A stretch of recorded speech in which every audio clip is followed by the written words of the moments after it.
I'm like, okay, like I'm not gonna front, like I'm a really nice guy and like person to all my friends and stuff like that, but like to businesses and companies who like falter like to say what they do and like I do a business with them, oh my god, I'm like an NFL coach. Like I'm just like, what the is that?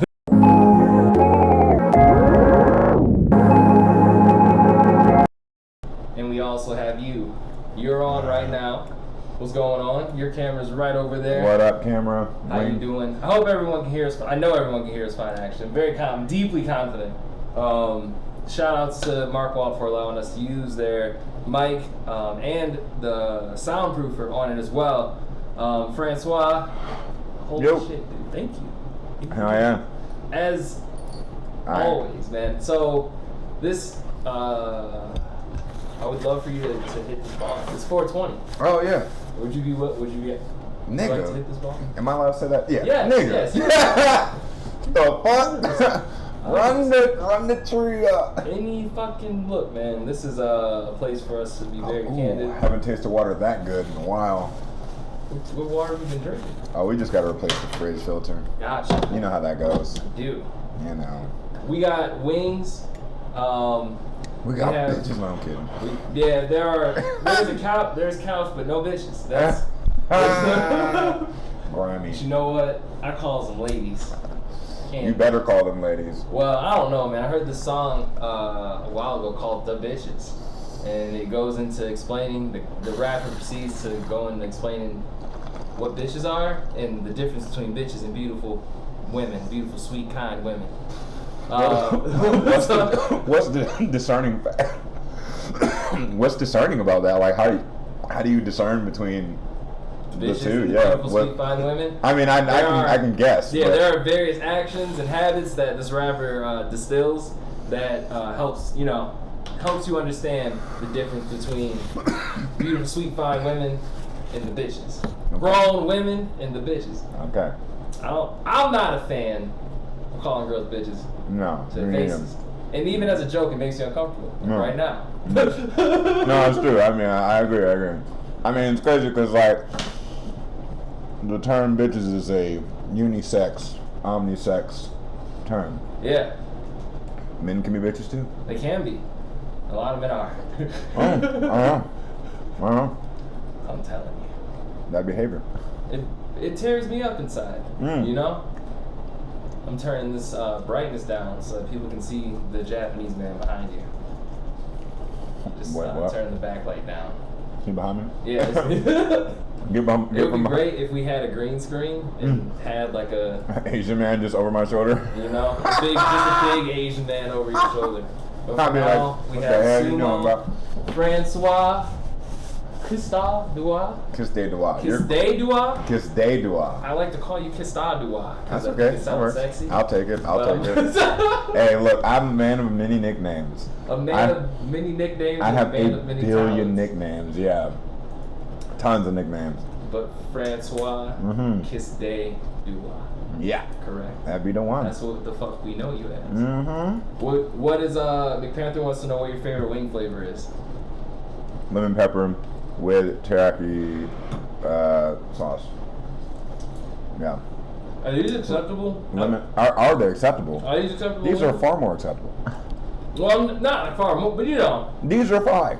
Okay, I'm glad they're amazing. I get a little weird because I live in a predominantly white area. Well, and this one place just happens to be a place where I know black people are selling these wings from. Well, that's all I need to know. And it's not too far. That's all I need to know. I don't need. And look, I ain't no offense. Certain white folks aren't allowed in barbecue when it comes to but yeah. Somebody's dad, but like southern dad, like pulls out the big grill. Those big chubby, pork eating white dudes. He making cornbread with the cast iron. 100%. He gonna make it outside on a fire. He gonna look at you crazy. You're looking at him crazy for knowing how to do it. How to do it? Cooking the ground type of. Hell yeah. No, but he is an exception. There's not that many of them. No. No offense, season your chicken. He gonna call you a nigger to your face. No. He is, cause those sounds of white dudes are. They're a little racist, and they look at you like, there's nothing wrong with me saying, nigga, we're both friends here, right? And I'm like, no! fuck out my game.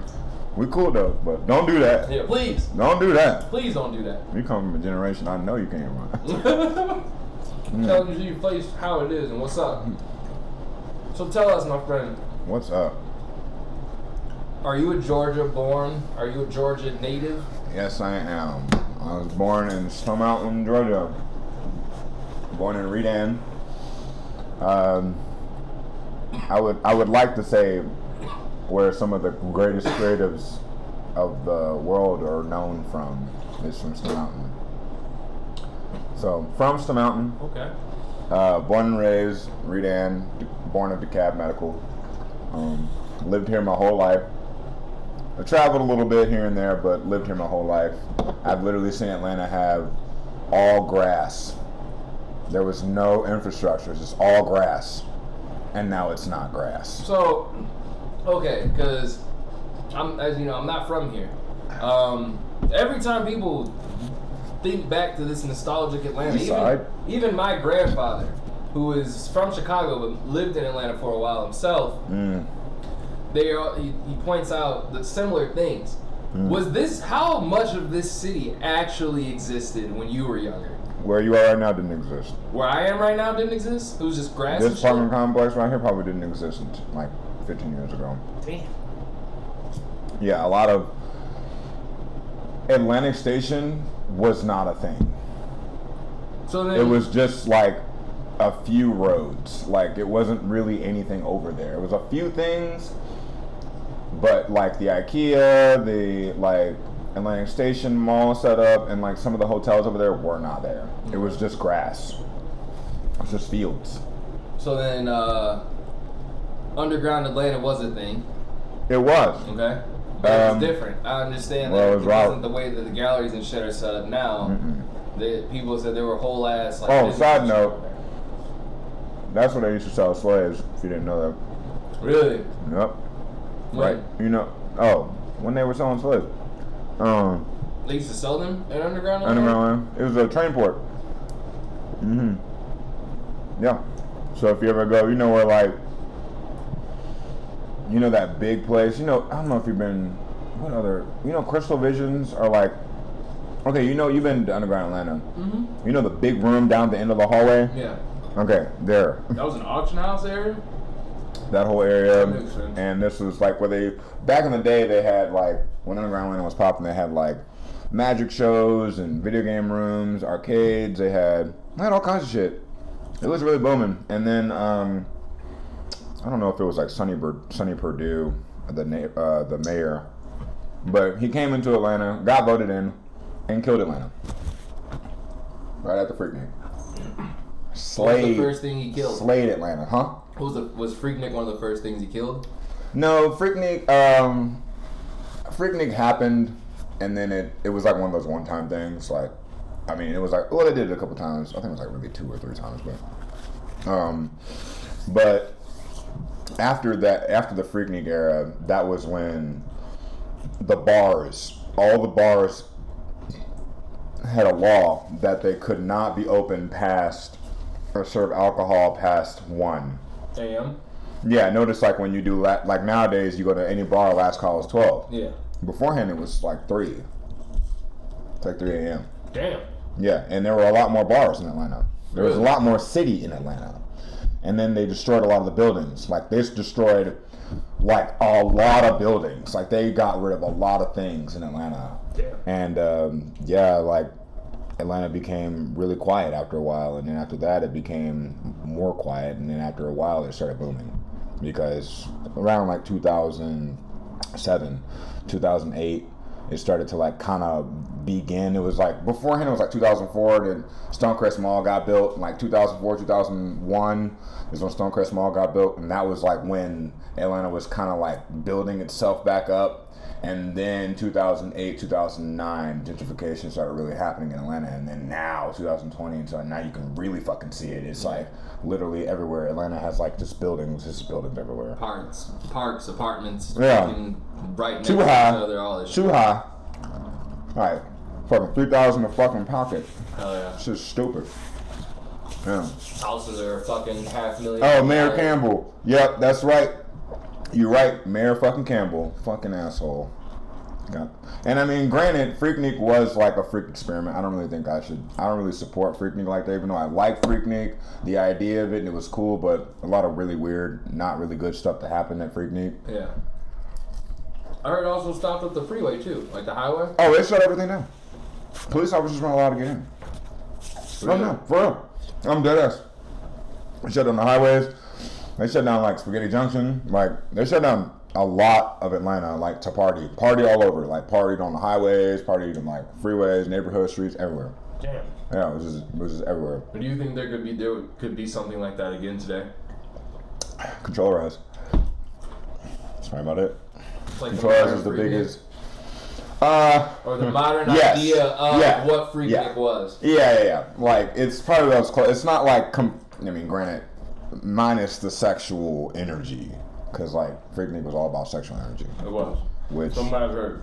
Well, my father has videos, and no, that was interesting. Like, not like they were doing it. Yeah, just being like, you know, a camera floating through the street kind of vibe, and just seeing like all the weird shit people were doing. It wasn't like people were doing truly weird stuff where he was at, but I'm sure it was some weird shit. I'm sure it was. If you're partying all around the city, there's no way in hell. Oh yeah, there is a doc coming out. Shout out to Mark Walt. Yeah, I forgot about that. There's a documentary coming out about that shit. Well, I hope it's narrated and directed by someone who's black. I hope it's directed by Spike Lee and narrated by Morgan Freeman. No, I don't know about that. You don't want that? No. Morgan Freeman to narrate Freaknik. No. To hear his proper and grandfatherly voice talking about all the sexy things that were going on. Or Samuel Jackson. No. Why not? Samuel Jackson's voice is Donald Glover. Donald Glover would be amazing, actually. No, like for real. He grew up. He knows. Yeah. Holy shit. He grew up down the street from where I was raised as a kid. Really? Yeah, Donald Glover was born in Stone Mountain. Yeah, a lot of people who were famous coming from that are born in Stone Mountain. I've seen just a little bit of the music history, not just stuff I've been hearing from you and others, but just from like YouTube videos and shit. That's pretty East Atlanta, Southeast Atlanta area. Yeah, Decatur, DeKalb, very heavy, Avondale area. Like, Outkast. Yeah. It's from Southside Decatur, and then you got I believe Big Boy is from Old National area, and then Andre. Oh no, it's the other way around.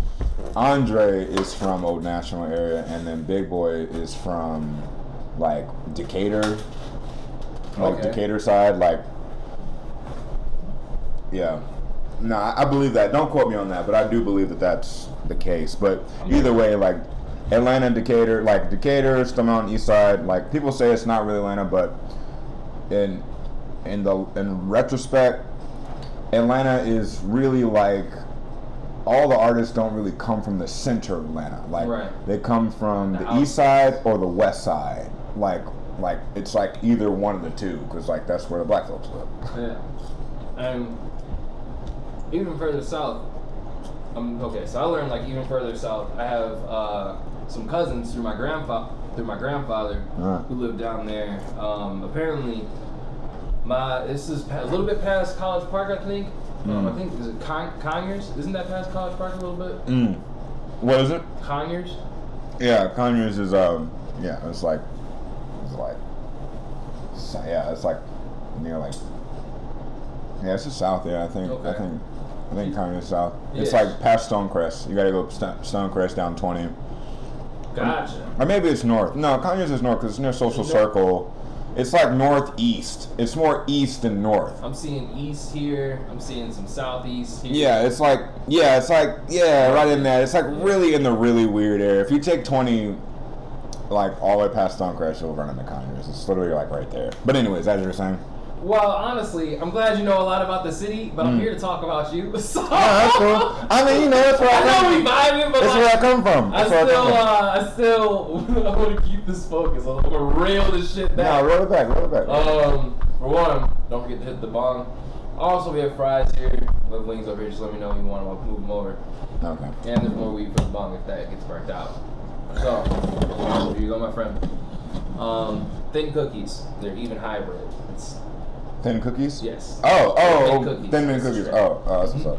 So, How did you get into music, man? What introduced you to creating music? That's a really awesome question. Kind of a long one. We're here for this.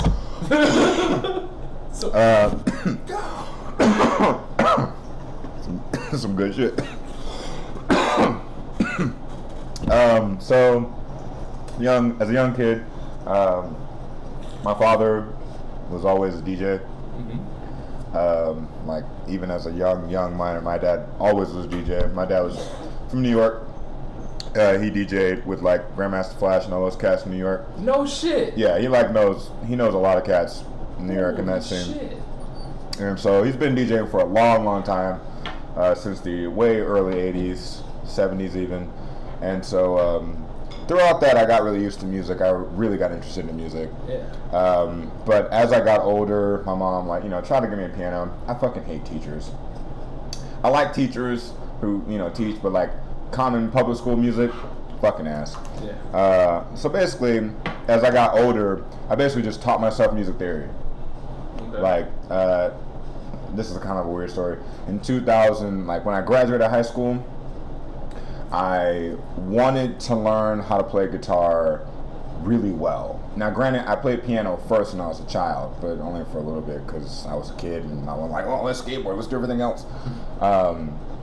But after I graduated high school, I wanted to learn guitar very fluently. I wanted to be so fluent in guitar that like I just knew what the fuck was up. Like that was my mission. And so I went online and I torrented a music theory book for guitar because all the other places was like, charge the PDF. And I was like, bitch, fuck that. So I downloaded this book and went from house to house in my neighborhood in Hidden Hills, and went from house to house and was like, hey, can you help me print this 192-page book? Can you help me print this? I just went door to door, and then one dude answered me. He was like, yeah, I'll actually help you. He was like, and he told me to my face, he was like, wow, you're kind of ballsy to be walking up to people's house door and just asking them to print like a 200-page book. And I was like, yeah, I figured someone would do it. And then, so the dude at the end of the street who had like a computer company, I guess, or whatever, he was like, yeah, I'll print your book. And went in there, printed the book off, and I sat there for like an hour, hour or two to print this 200-page book, front and back. Burnt the hell out of this ink. That was crazy. Paid literally no money for it at all. That's fucking awesome. Went back home and never left my bedroom. And I would play. I'd play guitar during that time period. I was playing guitar for at least 12 hours a day. Like from 2000. What was it?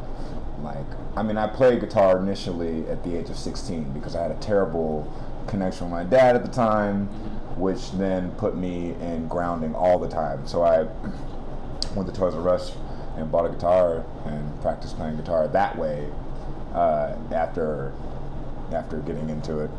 But yeah, after I graduated, I did that shit and I played guitar for, it had to be like 3 or 4 years. That I played like every day almost. God damn. For like 12 hours. Like it was up to sundown. Like I would just play. And I was just like, I would listen to stuff and I would play. And I would listen and I'd play. And I would just listen and I would play. And eventually I was just like, oh, I could play any song I fucking want. Like I'd be like, I know what key that is. Just like, and I just kind of got it. And after that, that was when I made my first music theory chart at 22. And then that was where music theory for me, that's where creating music became. And making any genre of music came very simple. And then after that I made my own albums, which you can catch on Spotify or any other major platform. That's when I made both my albums from scratch. I built it 100% from scratch. No computers. God damn. Just all from scratch. It was all gear, all playing, all takes, playing over and over. There was no modulation, there was no MIDI involved. It was just and I did it every day. When I was writing those albums, I would come home from work. I was working 2 jobs at the time. I was doing theater and I was doing dishwashing and doing other various gigs, just like money-wise. And then I would come home and I would hit the record button on the shit, and wouldn't stop till like 2 a.m. Go to bed, wake up at like 5 or 6 a.m. Go to work at 7 to fucking do prep and do dishes and. Okay. So there's something about you, for a lot of people that don't know you, that I've come to learn about you. Oh. Is you don't sleep a lot. Now I wonder, from this story, did you sleep more pre-guitar? Yes. Okay. Because I did it for a reason though. Yeah. So, side note, I'm a really excellent lucid dreamer. I can lucid dream on command. Like, it's like, boom, I'm there. I know exactly I'm in a dream, and I know exactly what's manifesting in front of me. Like, I can control my space. And that came through practicing lucid dreaming at the time. So when I was playing guitar and I was sleeping. That's what I was doing. I was playing guitar and I was going to sleep. I was playing guitar, I was going to sleep. Damn. I was playing guitar, I was going to sleep every fucking day. Like, that's all I did. My brother would be out doing shit in the neighborhood, going ham, and I'm like, he's like, what you doing, bro, today? I'm like, I'm playing guitar. And I have my theory book in front of me, and I'm like, this scale today. And I'd play it for hours and hours and hours, and I'd be like, next day, we're going to do the same scale again. Hours and hours and hours and hours. And that's, yeah. Jeez, man, that's fucking dedication. So now when I sleep, it's purposeful. Yeah. I don't sleep because I just want to go to bed and just go to sleep. No, when I go to sleep, I'm working in my sleep. I'm going to put myself, I don't know if you know anything about dreams, people, but dreaming world and the awake world is the same world. It's the same world. I don't give a fuck how crazy it looks. That's your own interpretation of your dream space. In your world, when you see the world, that's you. But it's the same thing. If you get over the hold of your dreams, you can start putting shit in your real life, like while you're sleeping. And so when I don't sleep, it's because I'm not ready to go. Like, I know that I will die one day, but I'm not gonna die from being tired. I love this shit. Nah, I'm ready to fucking go. Like, I'd be like, oh yeah, I did a thing. It's like, okay, cool. We gotta go change this flat. Run the fade, bro. I wouldn't, no coffee, bro. Just in. Like, you are a fucking trooper, dog. Because we definitely hung out, I think, the entire day. When you came to the first beat battle, no, the fourth one. When you came to that, literally, I picked you up, and then we were out until like 6 in the morning. Yeah. Because remember, Neelak's car tire got fucked up, and then we were already getting something to eat. Yep. And you seemed unfazed, like deeply unfazed. Oh yeah. And I went back home and created after that. And then I went to bed at I think I went to bed at 10:30 a.m. the next day. And I was like, okay, I've got enough. I'll go to sleep. Slept for maybe 4 hours. That's amazing. Yeah. Dog, you are. Yeah, you're. I learned that from my dad. My dad is that guy. My dad and mom were that guy, but my dad is that guy. Like, he, in that sense that he will my dad is the only person I've ever known in the world who can go to work a full day, cut his grass, change his oil in the car, feed the dog, go for a jog, and work out before he goes to bed. God damn. And he will wake up on 3 or 4 hours of sleep.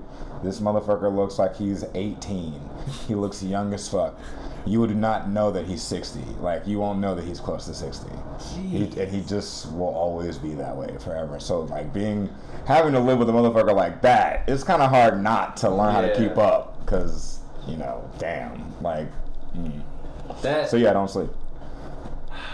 No need. I need to embrace that side. Because I don't want to sleep, but take myself to sleep because I have this false impression that I need to just go to sleep, apparently. And while I do appreciate it, honestly, when I stay up later and I wake up, I tend to have more energy than when I go to sleep, early, wake up. So, I think there's something to that shit. Food. It's all about what you eat. What do you mean?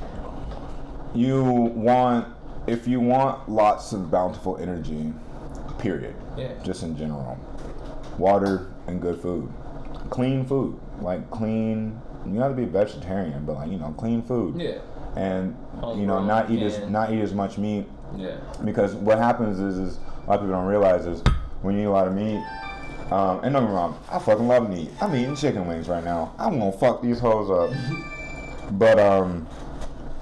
But yeah, if you eat less meat, your body will spend a lot more time working to to, you know, digest it. Okay. That right there burns energy.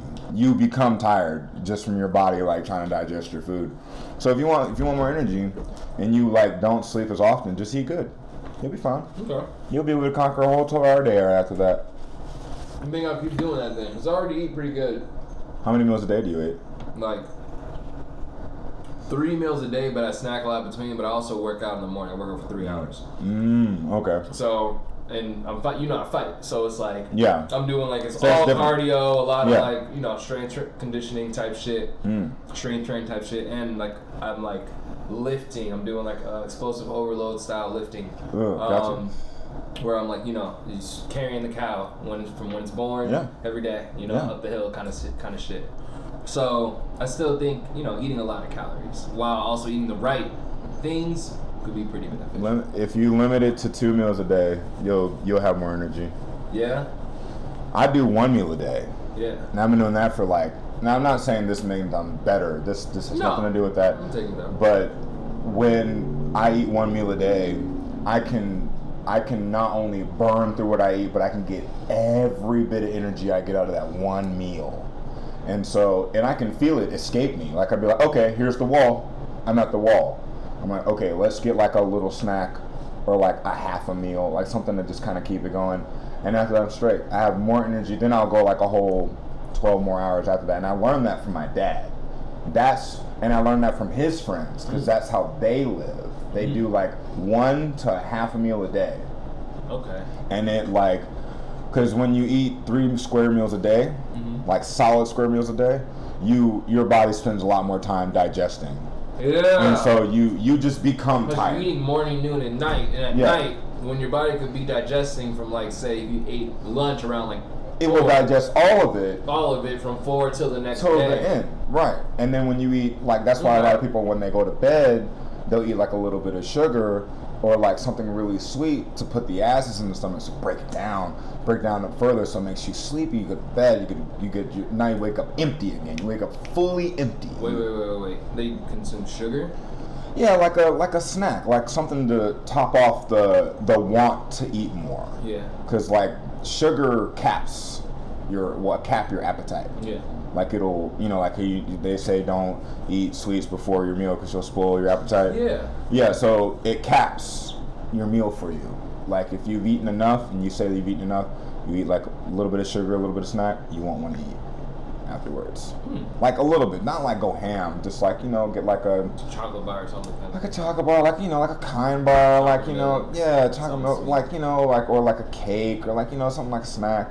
You know, I wouldn't say go for the trolley worms if you don't want to, but, you know, go for something that's, you know, good and sweet, and then it'll make you not want to eat more. You'll satisfy your hunger, and that way you can focus, you can burn all that other shit off, and then burn calories while you're doing it.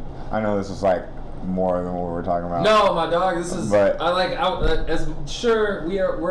on track because we're talking, and you're here, and I'm experiencing you. Yeah. I had to remember that when I just switched subjects like 5 minutes ago. Yeah. But I fucked with You know how we this go. shit You know how we because do. this is how we talk. Yeah. I was gonna actually message you that this might go longer than normal. That's fine. Which I try to keep it at like 2 I'm hours. cool. I'm cool with that. Yeah, okay. I'm totally cool with that. Because I'm already I was already aware before you got here. Yeah. You are one of the people in my life that like calls me because you're just an amazing human being. Very caring, and it's like, and we talk for hours. I feel like I called you by the time we get done talking. Yeah. Like, did I call him? Yeah, right. Exactly. Here goes the lighter. And so now we're in a place where we have good balanced weed. We have wings, fries. It's just a beautiful environment. There's a cat here. There's beautiful people here. Mark Walt's back there. Beautiful people. Like I said, we are. This is actually like a sound environment for us. Dude, how did you start to meet? Who were some of the first people you started to meet from like this music collective that we share? Cubes. Well, I had a lot of friends before, but they weren't connected to what we know now. Okay. But Cubes was the one. Is Cubes watching? I think he is. I saw him in the chat. So I'm gonna brag on Cubes for like 10 minutes. It's okay. Go for it. So I met Cubes. I was working at Skate. Mm-hmm. And this is like a skate shop in Midtown. By the way, shout out Baby. You my dude. Yeah, so I was working at Skate and Cubes comes out of nowhere with this like busted ass bicycle. He's nearly dying on it. Like he looks atrocious on this bike. And his what was it? His gear shifter was just clacking every time he tried to like gear was just it was not sticking. And so I was like, dude, I went inside. I was like, go inside, see what they're talking about, and if they can't do anything for you, I'll come out to my side. I was renting bicycles at the time to the people in the village. And he just came around. He was like, cool. And we, put some work on it, try to get it to the best I could. He was able to ride off to go home at least or go to work, but he was heading to work. But after that, that was the day, which was the day that it was like a week after, before that I got my OP1. That was like the moment of like my beginning journey of like truly creating stuff, but like Cubes was the gate. And then after that, later on, Cubes hit me up. Because I know that Cubes was doing Controllerize, and they were talking about building Controllerize and stuff like that. And this was like right at the Flower House before they were even close to Slice. Damn. This was like on the west side. We've driven by that Flower House so many times. I'm like, wow, okay. So wait. Controllerize started in a flower house? Yeah, it was like a greenhouse. The greenhouse. Yeah, that is fucking dope. Yeah, it's really cool. Like it's like. You can ask Cubes, but it's Alan Thomas and Cubes. Well, Alan Thomas and Cubes are like really close. I mean, the whole family orchestra is really close to Cubes. But Alan Thomas and Cubes, they were like, building to do stuff. And I don't know when Stolen Drums came in, but I know that was like the beginning of Controllerize's story legacy. And then after that, Cubes hit me up like later on when they got Monday Night Garage, and he was like, yo, I don't know how I'm going to get you to be a part of this, but I want you to be part of this. And I was like, okay, yeah, like, okay, I don't know how, I was like, whatever you want me to do.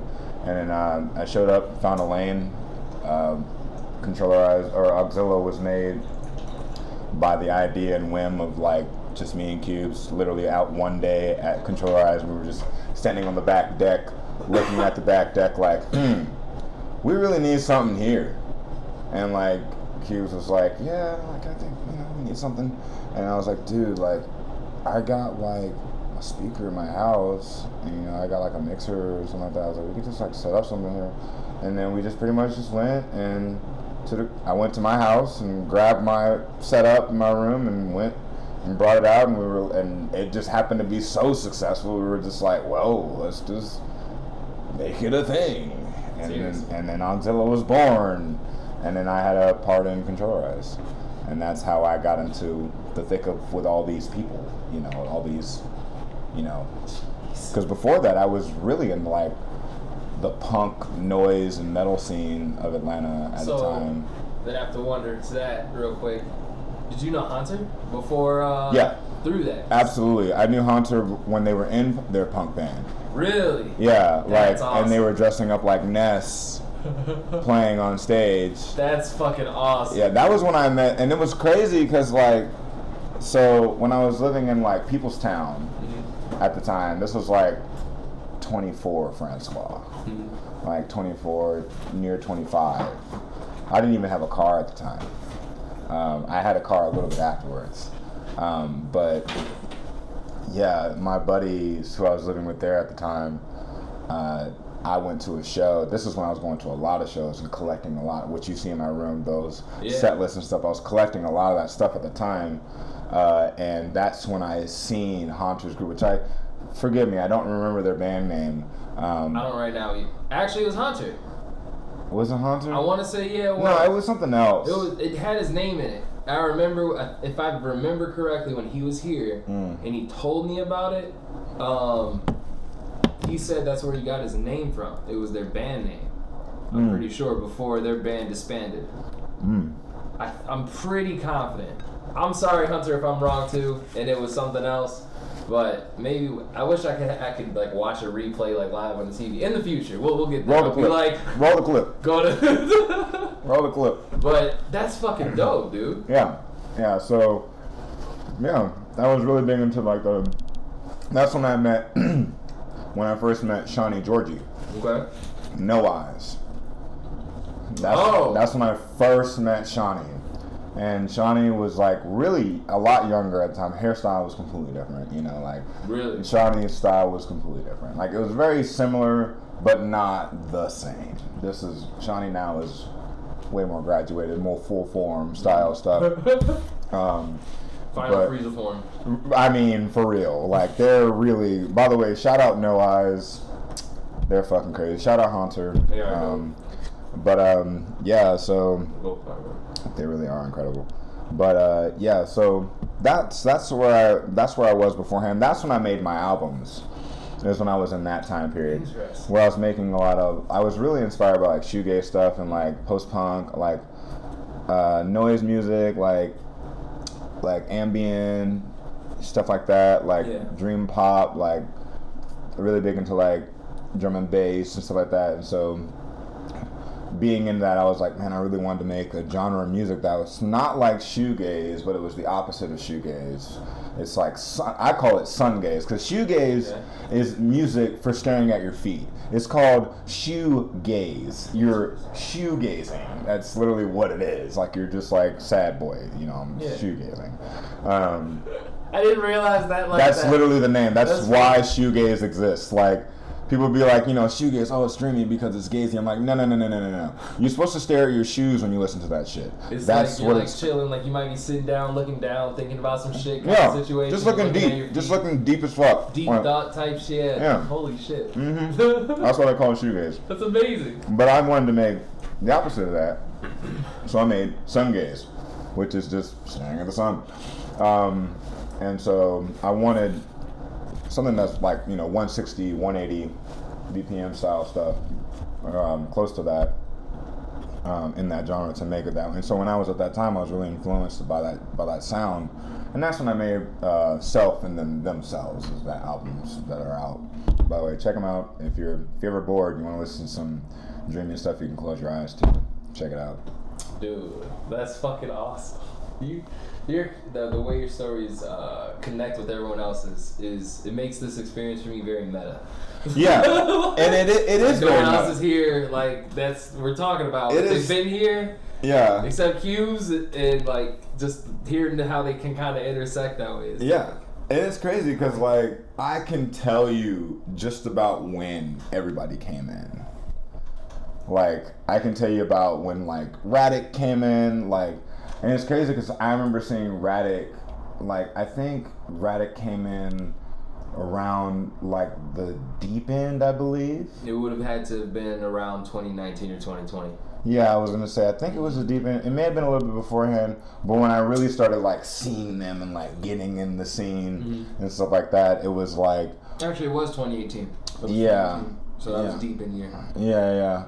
And like, you know, there's like when Radic came in and was just chilling, and after that they like exploded in the music scene. You know, everybody started, you know, Radic was fucking killing it. By the way, shout out Radic. Radic is crazy composer. And then you got Nilak, which Nilak been in the game. Hell yeah. Nilak has been in all of the spectrums for a while, like early Soul Food Cypher, like way early, like stuff. You know, they're a teacher, and you know they're from I believe they're graduate from Morehouse, I believe. I'm not familiar with that. I believe that's what we talked about that. Don't quote me on that, but I believe they're graduate from Atlanta College here, and they're also a teacher. But they've been in the game in Atlanta doing a lot of creative stuff. You know, just killing it. Like there's so many like people just rolling in and just like yeah, exactly. Yes. Deep in 2018. Yes. Yep. Yeah, it's beautiful. And like what's crazy is like every single person is multifaceted. None of them are just regular. No. They don't just make beats. Right. Like everybody's got powers. They do.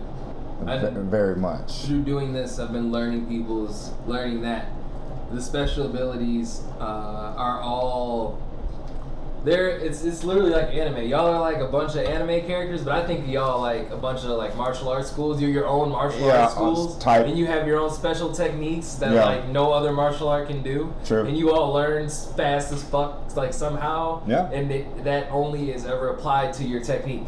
It only makes you stronger. It's true. It's like as you're going through this shit, it's like you're training every day, and you're fucking 1 inch punching the fucking wood post to try to just break through the wood eventually. That's literally it's fucking dude. No, it's dope. It was because of you all starting Auxilla. Because of seeing Controller Eyes, like when I came in at the end of like the Deep End era, which was in 2018. Yeah. I was sitting there, I'm like, these niggas are like fighting game characters. They're all like their own special fighting game characters. Their own like style, Tekken, their own like gravity. Everything. I'm like, this makes so much sense with like the fighting, and then the events had all these fighting and shit, and I'm like, this is amazing. Who are these thought people? of this shit? Who are these people? But like, you're right, everyone does. You are like the final boss character who's gonna pull out the orb and every weapon. Oh my comes god! Out the fucking orb. Like, you know what I'm talking about? You're like Inferno and Soul Calibur 2. Oh my god! You have a lot of fucking skill sets, dude. Francois doesn't exist without these skill sets all coming together. You can find them on the Francois website. Yeah, they're there. Check it out. Feel free to check that out. It's just like it's hard not to acknowledge that. And you help a lot of people. You helped a lot of fucking people. Sometimes I forget. Like my goal is to forget. Well, I mean, come on. No, it's okay. In some instances, like why not remember? Well, I mean, it's not like I don't want to remember, but sometimes I like doing good deeds and just forgetting that it ever even happened. And then I'll just go about my life and someone's like, dude, you remember that thing? And I'd be like, what? Oh, yeah, maybe? Hell yeah. It worked out? Tight. Good on you. Let's keep it moving. That shit is dope. We've had one of those moments. Yeah, I had it the other night even. Like, somebody came up to me and they're like, bro, remember that time you did? I was just like, nigga, kind of, but hell yeah, like, fuck it up. Like, I was like, dude, I can't remember what he was mentioning, but somebody was like, you gave me a tip about something that I was trying to do, and like, I don't know what it was. Maybe it was like music or visuals. I was just like, okay, like, neat. Like, how long ago was that? Like, is that a year ago? Like, is that last week? Like, when was that? Well, I'm glad it worked out, so fuck it up. Like, let's go. Like, that is the most clean and like the cleanest way to accept someone's appreciation. Oh, that's neat. Like, oh shit. Yeah, right. Like, well, thank you. Like, thank you. Like, let's go. Like, I'll take it. Absolutely. I'm gonna use this to segue into like my first question for you. Like, how does it feel knowing you've had a hand in contributing to the growth of an Atlanta music scene? In this, especially in this era, like me and you've talked about this before. This feels like a very special era. This is the Renaissance period. Yeah, exactly. Yeah. For everything that's going on here. Yeah. So how does that feel to know you've had a very heavy contributing hand to it? I feel like the aunt that holds the family together in a weird way. I feel great. I love it. Like, I feel like I could die in any moment and be okay with it. You know, like, it makes me feel like I've done my part. You know, like I don't know, I really believe in everybody that's here. Even if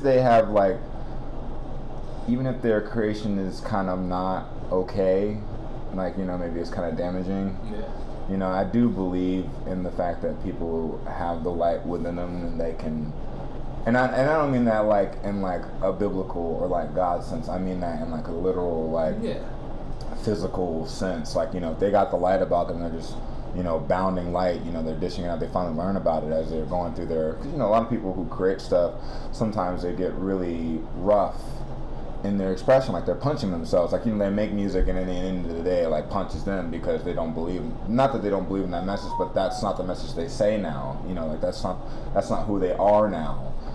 But even then, it's like, I hope that, you know, I just think it's beautiful to see that be like a thing. Like I want it to be like more than a thing that anyone could think of, you know, because Atlanta fuels the world, like, and honestly, I feel like Atlanta is way more than just trap music. It is. Like, Atlanta is... I agree. Not even trap. Like, okay, and here's the weird sense, and I know this is a lot of people who, like, don't really... Maybe who are aware, who aren't aware, but trap music is becoming, like, an old hair follicle. It's like, it's about to get, it's still gonna grow again, but it's like, you're gonna have to cut it, you know, eventually. Those are really specific. Yeah, like, it grew and it did its thing, and now it's gotta, you know, you gotta cut it out, and then it's gonna come back, you know, trim it up, whatever.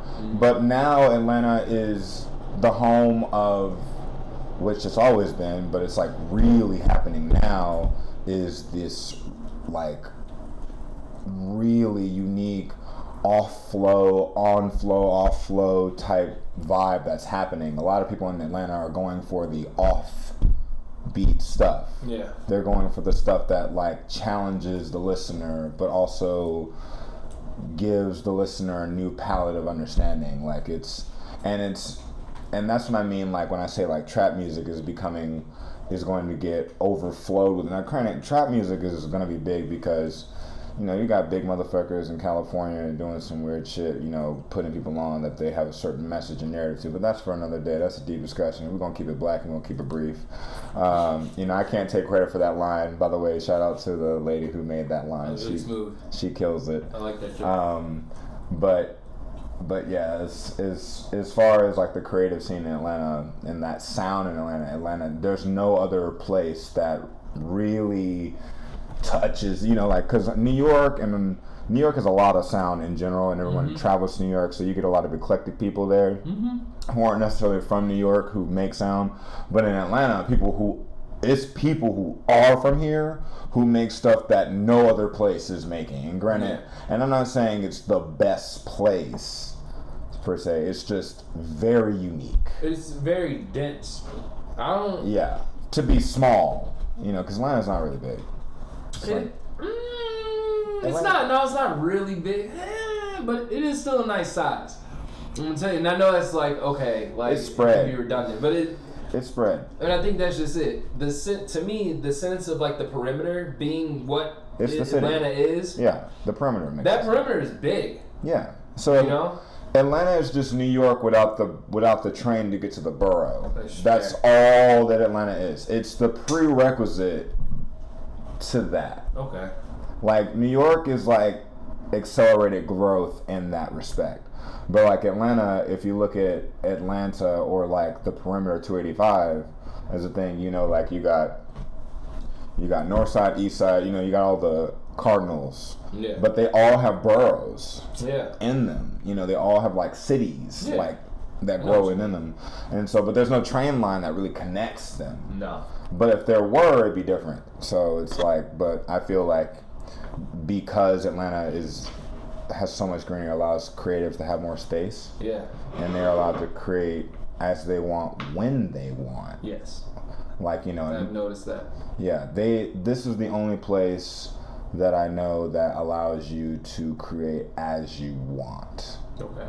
Like, if you were in most other places, like, I'd imagine in, like, California, like, if you're creating, considering the way the structure is in California, you gotta make a living. So if you're creating, and you're creating to make a living, you're gonna have to move fast. Yeah. You gotta keep up with the pace. Yep. And, you know, I'd imagine any other major city, you know, even Nashville, you know, I imagine to be, even though that's, like, corporate country land, like, I feel like you would still have to, like, you know, either do that or get yourself a secondary job type shit if that's not your bag.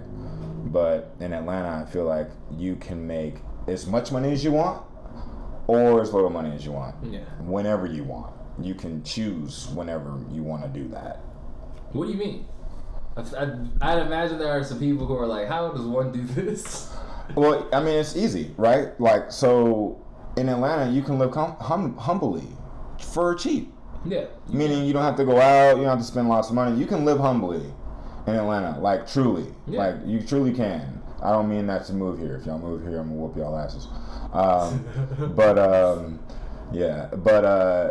I feel like in Atlanta, if you want to be like that nigga who's like up in the ranks making some fucking moolah with the music shit, or even just creating shit, you can put your work in, build your portfolio, and go out to all these people and they'll have your shit ready. You can just push it. Or if you don't want to move that fast but you want to take time with your stuff, you can just, you know, live humbly. You don't have to, you can do you can get like a, not even a bullshit job, you can literally work for yourself for like nothing and like, you know, make a slow living. You pay like barely enough rent to get by, but you can still live there to make your shit type shit, you know what I mean? So I feel like in Atlanta it gives you that, you can do that, but like I feel like a lot of other cities you really can't do that in. Can't either. I think especially in somewhere like California, you do have to move fast because you'll get priced out. And for the kind of lifestyles and things that the higher echelon like artists, so to speak, engage in, like it's costly, bro. You ain't gonna. It's stunting out there is very. It's a little different. Stunting out there. I don't have a really good analogy for it. So I'm gonna stop there, but it is very different. You're gonna get caught out real quick if you do, because people gonna ask you where you work, or ask you what you do, or what you've been. Have we seen it? Right. And that means that really does mean something. Cause like it's like, if I don't know you, nigga, you ain't. Yeah, you ain't doing it. You ain't doing it. You know, out here. I think out here, similar to New York, to where I guess what I imagine would be in the boroughs, there are a lot of people who have cemented a legacy in the city. You know?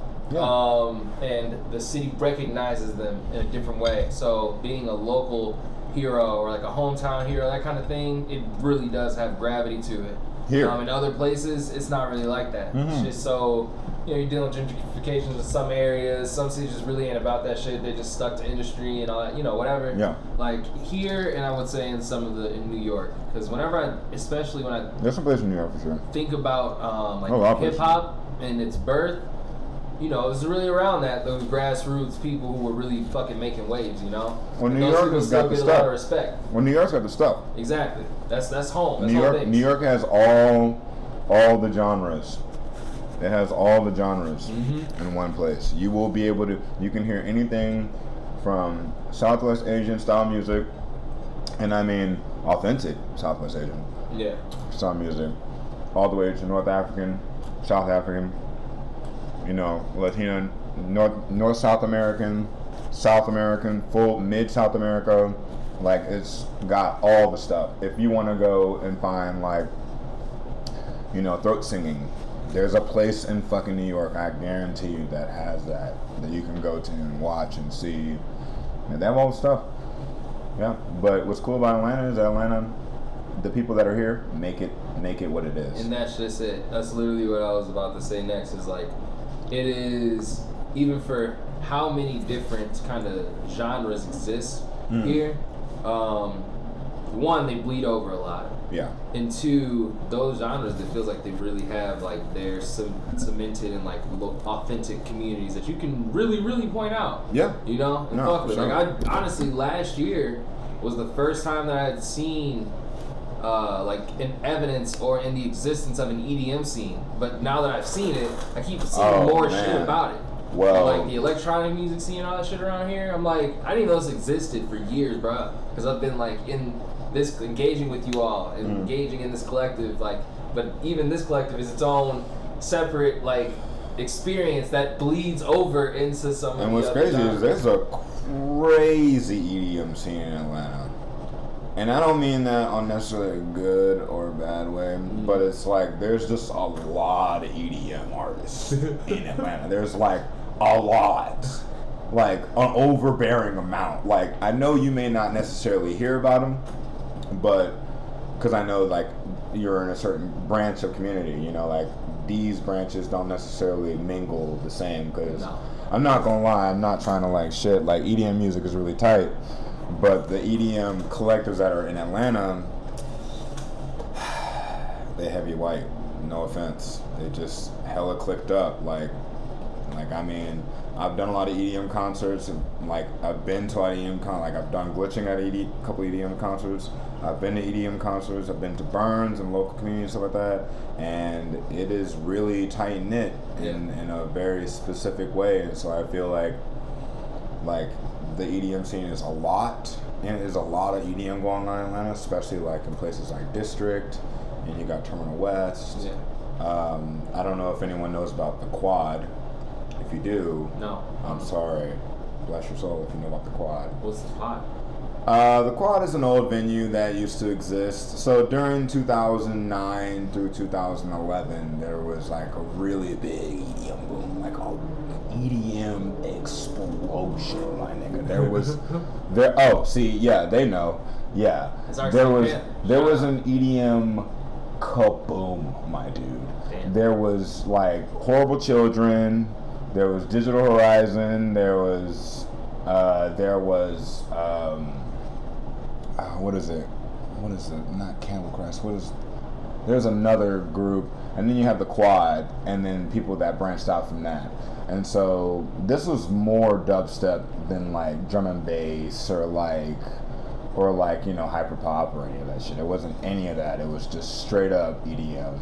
And this was like right before Bass Nectar even became like a thing. So if you can grant, fuck Bass Nectar. Yeah, I don't give a fuck Bass Nectar. Right in that time period. So Quad was just weird. It was just big EDM shit, super EDM click, but they were clicked up as fuck though. Damn. It was mainly about drugs, but it was heavily clicked up, and they still clicked up. Like, for example, like I tried to do a show at Arcadia, and I don't really know too much about Arcadia besides like who ran it, but like they on that Quad Life shit, and Quad Life shit is hella toxic, bro. That shit is not fucking good. Yeah. But there's hella EDM scene in Atlanta, for sure. Hella EDM scene. Huge EDM scene, huge rave scenes. The hip hop scenes are varied and deep. I went to one beat battle experience that I found to be very different. And also just the sound to be very different than what I'm used to like hearing from you and many others in this community, in our community. Yeah. It's it feels weird to say that coming from Michigan and like only having been here for that long, but like I feel like I'm a part of the community. No, you here, bro. You've done enough. I appreciate it. You've done more than enough. There's stuff to do. I appreciate it though. It's but yeah, it's I think it's interesting. I don't find nor do I hear about it, I guess, as well. These kinds of experiences, an experience similar to what the kind of creative side of Atlanta's life is like. And fortunately, because of people like yourself and many individuals who I've met both in in our community and in say like production or fucking just through like TV and shit and like areas that I work in, like no one can speak about anything like this. Sure. It's unique and it's interesting. It's enough to have me like, yo, what the fuck?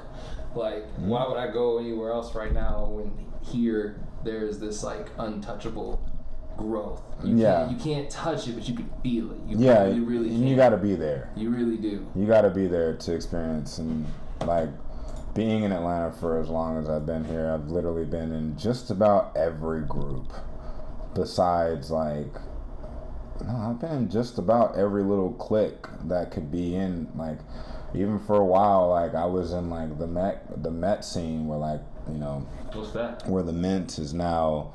So Metropolitan Lofts is now the Mint.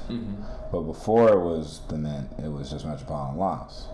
And so even over there, I was like, kicking it with a lot of those people over there, like some of the painters and designers and stuff like that. Like before they had, Freeside, by the way, shout out Freeside. That was like a maker space where you can go in and see your stuff, 3D print, mingle with some of the creators in the scene, and even been to some events with the Atlanta Synth Club. Shout out Atlanta Synth Club, where they would bring out their just their mods and their rigs. They bring out these huge suitcases with all these modular Euro racks and just have all these beat boops and lights and shit. Awesome. And so there's just been in about been in the bakery scene, which You know, shout out the bakery, even though they had a heavy run. What is that?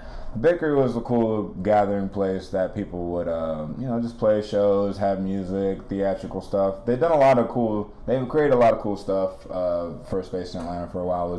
It was in the West End that they had this like warehouse that was basically like it's near the cookie warehouse where they actually made cookies. But it was like this old abandoned warehouse. This is actually where they had what is it? Oh my God!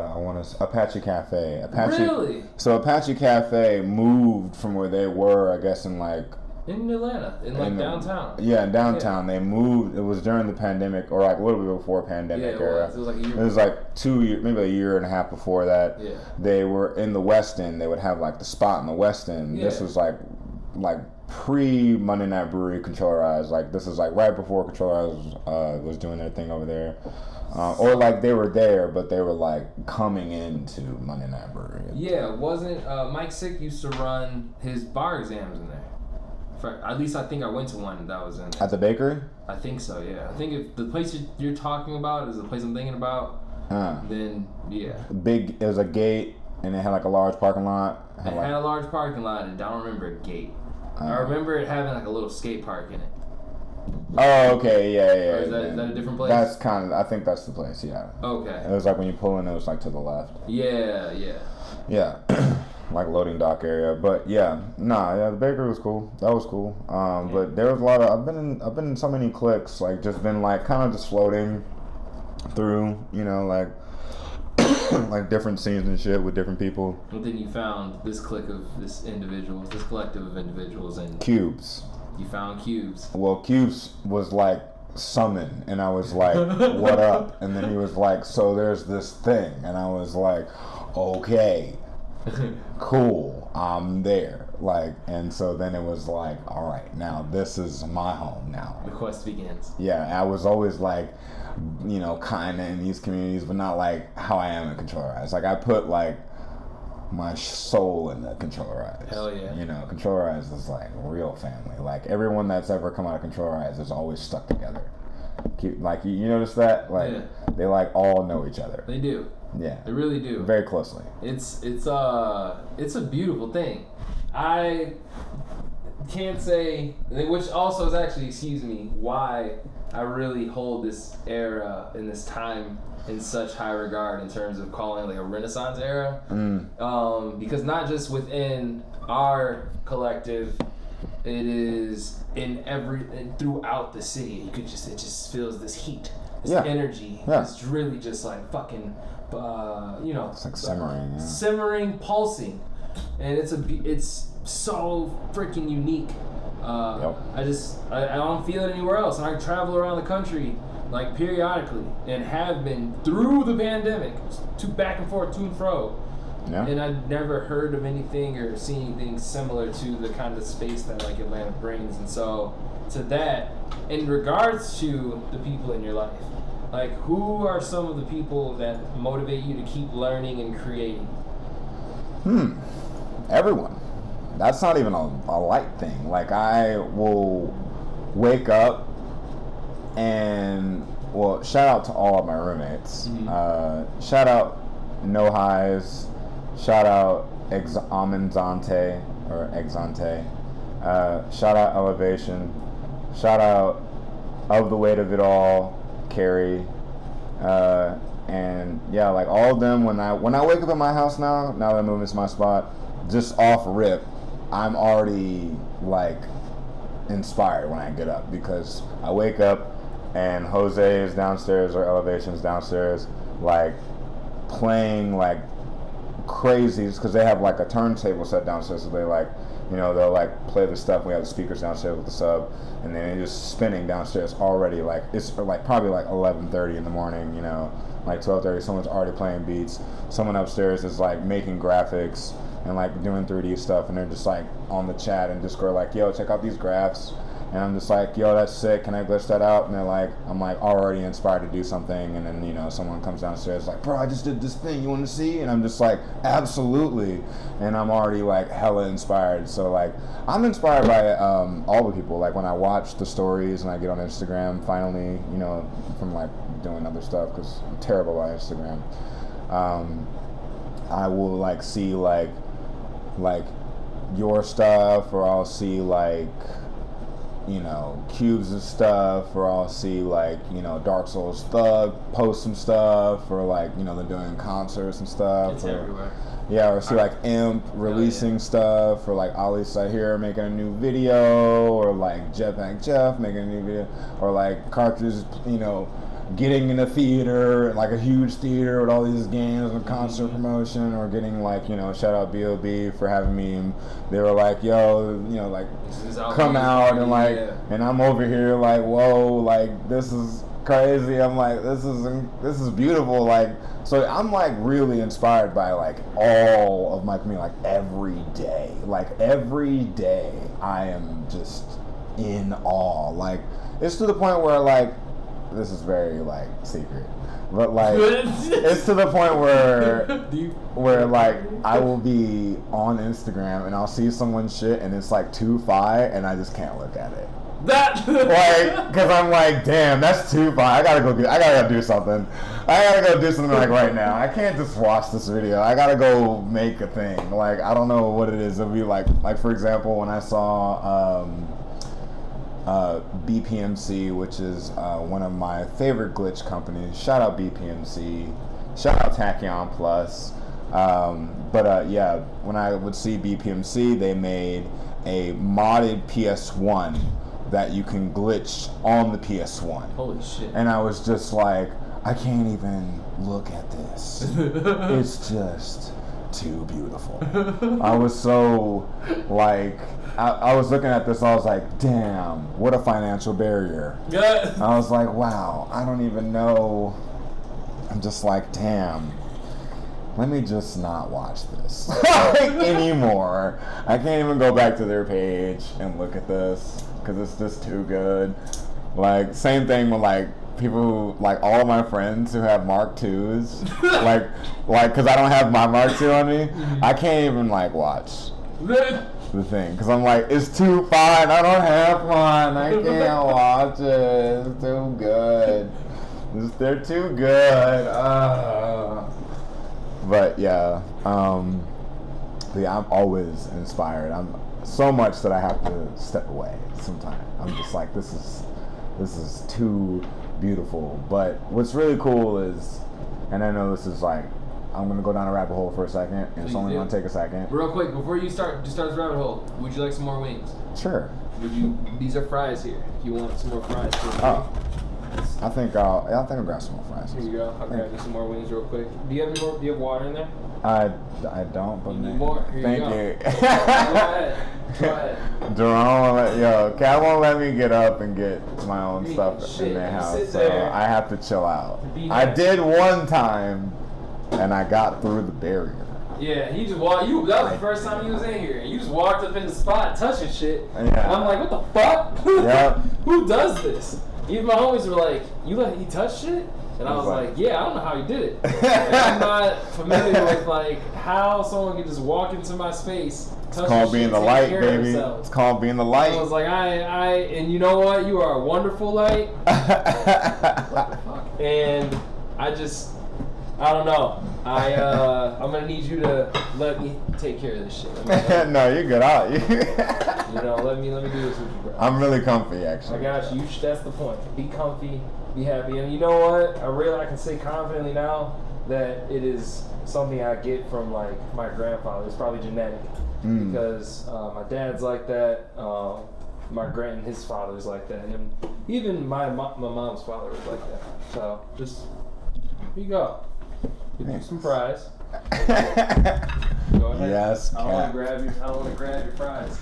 No, that's cool. Is there some packets over there? There are some packets over here. Hey.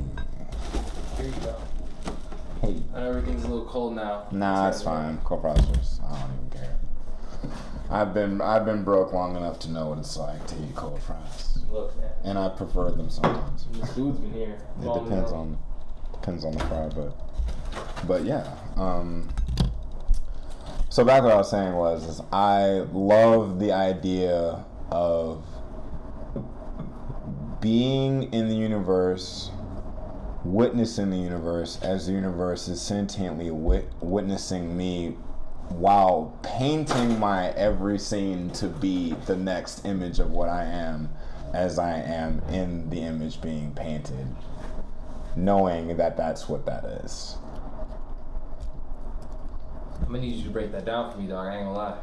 So basically, it's like the universe is painting this picture, and it's painting me in this picture do a thing, but I've assumed a role that I wanted to be a part of, that and I found the light in for myself, that I am aware of, and that I can see the universe painting the next image while I am aware of it. So you're seeing the picture yeah, ahead of time. Well, right, and not seeing it, but knowing, being aware that the universe is aware that I'm aware of it doing what it's doing. Okay. And so now I'm like, okay, I understand what's next. So like, if I'm understanding, I don't see it next, but I'm like, okay, it's about to be like, because keep in mind, like, if you buy a chart from me to help your music theory, you would probably come back to me be like, dude, I made some really crazy music. Yeah. Boom. It's already done. You know what I mean? Like it's like I understand that me contributing to the universe is painting the image of the universe, because it gives the universe more stuff. You're helping cause the cause of right, yeah, the cause. You're embracing seeing what's coming. You're embracing seeing the cause and effect. You're embracing seeing the thing that you're going to do next. Yes. As a part of that cause and effect. Exactly. Okay.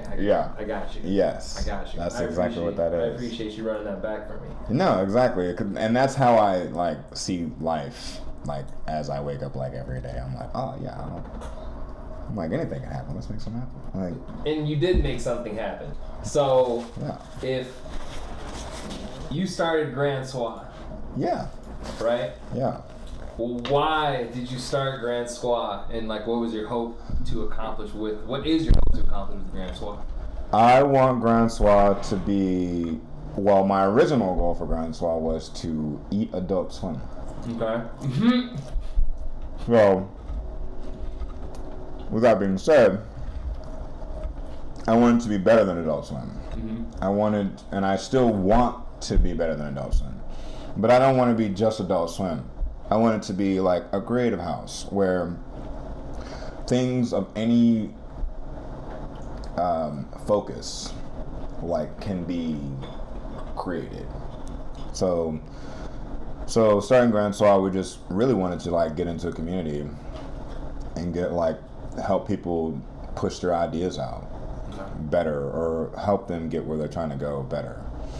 And so when we started Francois, it's actually a really weird story. So Gospel, shout out Gospel. I was online one day on Instagram, and out of the blue, this fucking kid hits me up on IG. He's like, dude, I love these beats, bro. I love what you're doing. Because that's when I was recording myself playing my OP1, and I was because I had gotten it and I was still really happy about it. So I was recording myself, just make mixes live with my SP and my Novation circuit or whatever I had at the time. And so he came online, we were just chatting up, and I was like, yeah, man, we got to talk about what we wanted to do, and I was like, I want to make, a label that, facilitates better creation for people, just like what I said earlier. Yeah. And he was like, hell yeah, that's exactly what I want to do. And so him and I teamed up. Keep in mind, this kid lives in the UK. I've never met Brandon in person. We've never seen each other face to face yet. So throughout the years, we just teamed up, and now we've gotten to a place where we've worked for Apple. We've done commercial for Apple. We did the clothing. Now keep in mind, when I say we did, Gospel designed the 3D elements and the video for that stuff. when I mentioned the 3D realm of things for Franscois currently. And so, like, the commercial for Apple France, where we basically just did like it was like, you know, a graphic and it had the iMusic logo on it. We did, the gospel made the render for that, and I built Franscois, the tower, which I currently use as like our hyper processing state, where I just run all that shit through that, render it out, and make high process renders at high quality at quick rates.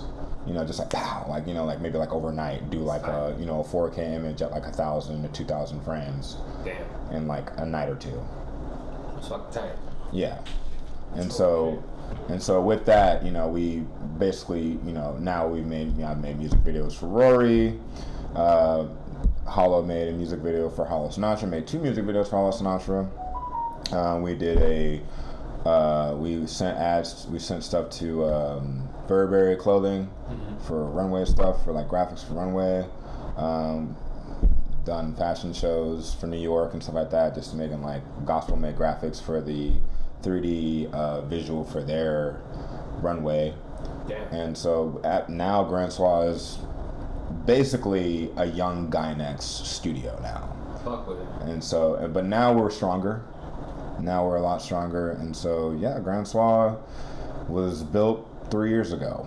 Damn. It's only been 3 years. Maybe like close to like 3.5 now. Damn. Man, that's awesome. Yeah. So you got you have experience creating visual art as well. Yes. It is now my lane. Yes. Where does that start? Where does that begin? Back to gospel. So gospel, one day out of random, just out of blue, he hits me up and he's like, "Yo, you need to get this box." And I was like, "Fuck are you talking about? What is this? What are you talking about?" He's like, "It glitches CRT," and I was just like, I grew up in the 90s, like, what are you talking glitching CRT? Like, you mean like a CRTV? Like a big boy? You're somehow, like, manipulating the visual on TV? He's like, yeah. And I was just like, okay. So we did a gig for Lean Lizzy. We made I think at the time we made their album cover for one of their album covers. And then we did like another couple of visuals for somebody else, and we just earned enough money. So we bought the Fluxus Duo from BPMC. Shout out BPMC. And that was the very first glitch box I had ever gotten. Damn. And it was a very incredible, amazing glitch box. It's very destructive. It's very it makes the TV just go fucking nuts. It just it just makes crazy shit on the TV. No color dilation or anything, like heavy color. You can do some color stuff, but it's like very chaotic. Like you turn one button, that bitch is like, bah! Like it's like going in. So I got my first box then, and then right as soon as I got my first box, I bought my second box, and then I bought a third box, and then I made a box, and then now I'm making another box from scratch. So I made one personal glitch box that has more knobs than some of my other glitch boxes, and now I'm making another one that has more knobs than I've ever had. So now we went from buying them to building them. Jeez, man. Yeah, and it's only been really like 2 years. That's how you know you since don't I got in the glitch world. Yeah. No, sleep is a choice for me. What are some of the services that Franscois offers? So we offer pretty much anything visual. And we offer 3D printing. We offer t-shirt creating, t-shirt pressing. We offer audio mixing and mastering, engineering, soundscaping. We offer that as well. I'm trying to think what else we offer. We offer publishing. I have some publishing friends that are in Nashville that can publish just about anything you want to make. Damn. So if you want that, holler at me. I can publish any of your shit, or you can do it yourself. It's fine, but you know I got people that can do that. Yeah. And I provide. There's a couple other things that we provide, but yeah, that's about the main things. So anything visual, anything audio, and some live 3D and or like objects to like have in clothes. Gotcha. Yeah. Dude, it's fucking tight. So, okay. You're so busy. I know. And the fact that, like, I'm not surprised at the fact that you offer all of these things, because you've called me in the wee hours of the morning. You know, I've spoken with you in times where I'm like, Francois probably asleep. No. He's probably chilling. Like, no. Like, and then you're also like, deeply, like, very attentive. So it I don't know. I know you're always doing something. I know you always have everyone's back. Like this person that is dog. I used to look at y'all and be like, I can never talk to these people. Oh no, you definitely can.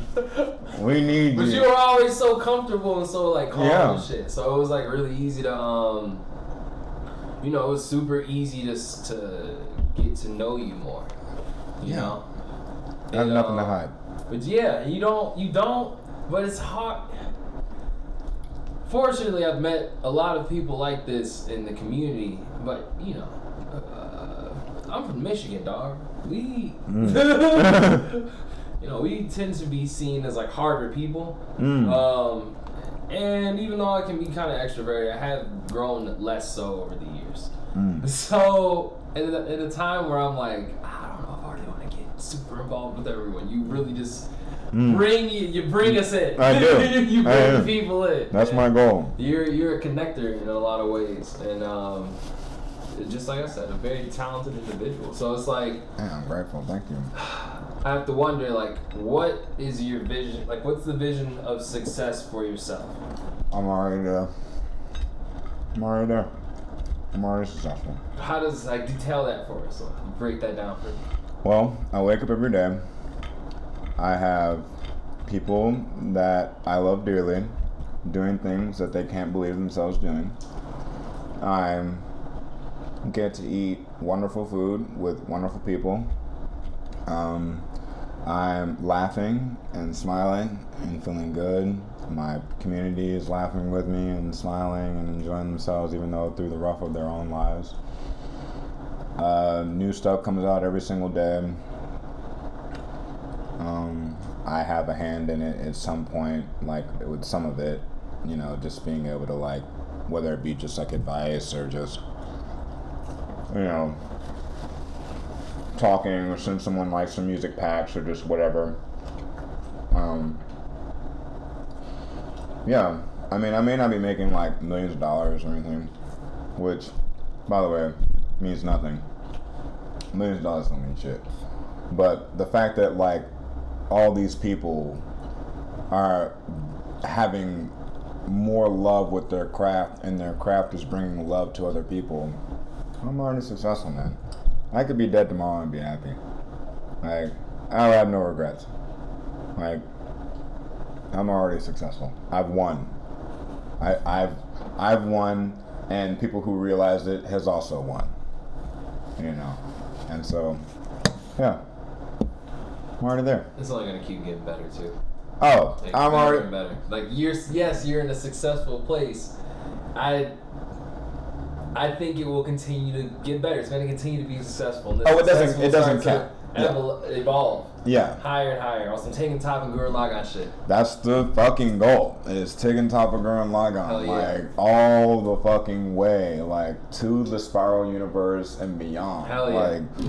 Like, and that's part of the reason why, like, I don't like sleeping, is because it's just so awesome to be in it that I'm like, sleeping is only an aid to help me figure out where the fuck I'm trying to go. Mm-hmm. Like, yeah, it's just, like, even last night, for example, I did a show last night at 529 with, what is it? It was Braxton, I forget their performance name, but Braxton, DJ Girl, Elevation, No Highs, Exante. Keep in mind, these are all the people at our house. So we got, Elevation, No Highs, Exante, Carrie, and myself. They played the show, they played the music, so you had Elevation, No Highs, and Exante playing music who were from the house, and then you got Carrie and I who were over here glitching video. And it was just us in our own, we all like collected a bag in the same room as a house. And so that right was there, fucking amazing. it was beautiful. I was just like, well, that's how it's supposed to be. Hell yeah. You know, like, you know, I'm not saying like, you know, if you got roommates and they're all doing great things, like that's the generation we live in. Is if you, because generation is all about roommates now. You know, living by yourself is like, it's good, but if you're going to live by yourself, you better have people coming over to do stuff in your crib to build stuff, because you can't just be in your crib alone, just sitting there like collecting a paycheck. It's like cool and all, but like we gotta keep the shit pushing. You keep energy around you, like pushing you. Yeah, and pushing whatever you're in. Yeah. Like, you know, because if you're not doing that, then, you know, it's fine to not do that. You don't have to do that all the time, but like it's good to get it while you can get it. You know, because, you know, sometimes things go like this, and, you know, sometimes things go up and down. But that's you know, as far as being successful, man, that's success right there. Like, you know, my goal was to have Francois and all of its functions in house. We're here. We're there. Like, you know, like the other day, No Eyes came over the house, and they had a crazy design that they printed out, and we pressed it out in the living room, and it's a fresh ass tee. It's a huge, like, 15 by like 17 or 15 by 18 graphic that like fits in the back of the shirt that they put on, and we pressed it out the crib, and they were just like, and it looked so good. It was so good. I was like, man, I'm mad I don't have one, because they make crazy artwork. But yeah, like to be able to press out clothing and 3D print whatever they want at the crib, I was like, man, whatever, bro. I was like, and to influence people to do that. Oh, yeah. You know, people to get into, like, you know, like a lot of people come in all the time and they're just like, I don't know if I really want to do what I'm trying to do. I'm just like, what do you mean? Fucking do it. Just do it. Who gives a fuck if anyone's gonna say, oh, you suck at it? Because no,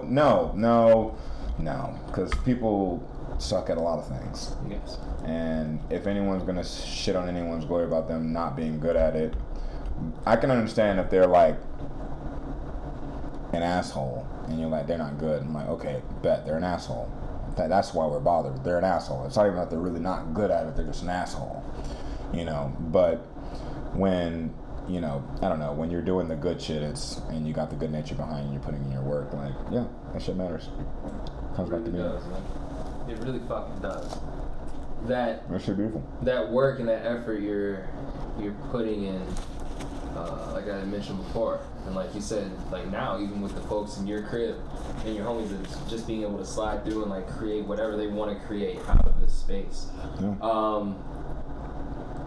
What do you see as success for this music collective that you help, that you are a force in?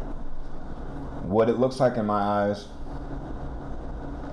is multiple networks of content streaming on a passive but aggressive level, where it's passively emitting, but it's aggressively outputting. Meaning, like it's like passive because there's so much, right?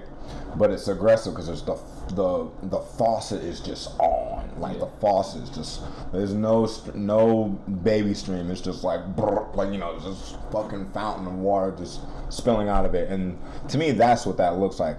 Where I see, like, you know, more events being put on, and I see more functions being put together, or just more promotion for independent artist creation, or more shirts, more artists creating more clothing, or just more designs in general. You know, just that when you start seeing there being more, that's when the Renaissance is no longer in a crawling to walking phase, it's in a running phase. Yeah.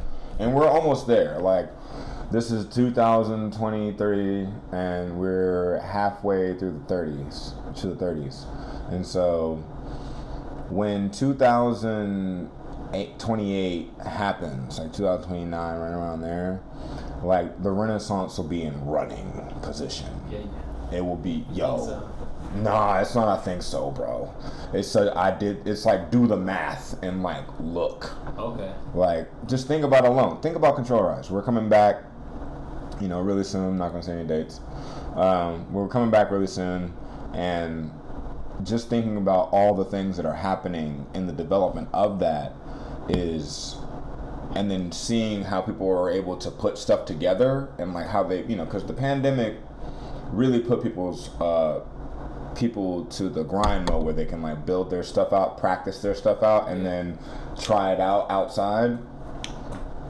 But now is the time where when that 2025, 2026 to 2029, 2030, that's when you're going to start seeing like video games just exploding, and then, you know, Controller Eyes will be able to do more tournaments. You got new artists, new music, people coming through being like, holy shit, this is a platform for output. Boom, people just showing up left and right, people coming from that place making new events.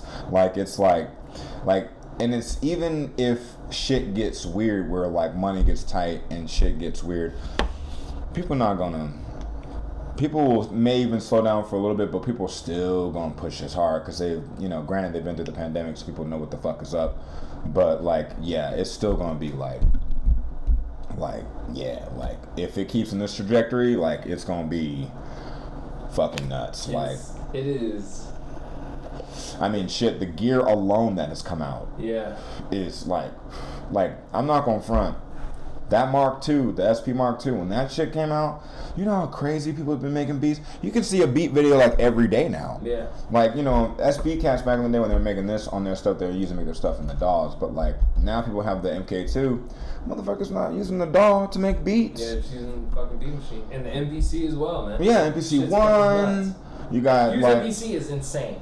Yeah. Fucking Radic had it, like, but he has, I know he has his SP now, and Hunter has the NPCs, but it's like, that thing is insane. Fendi has one, Buck.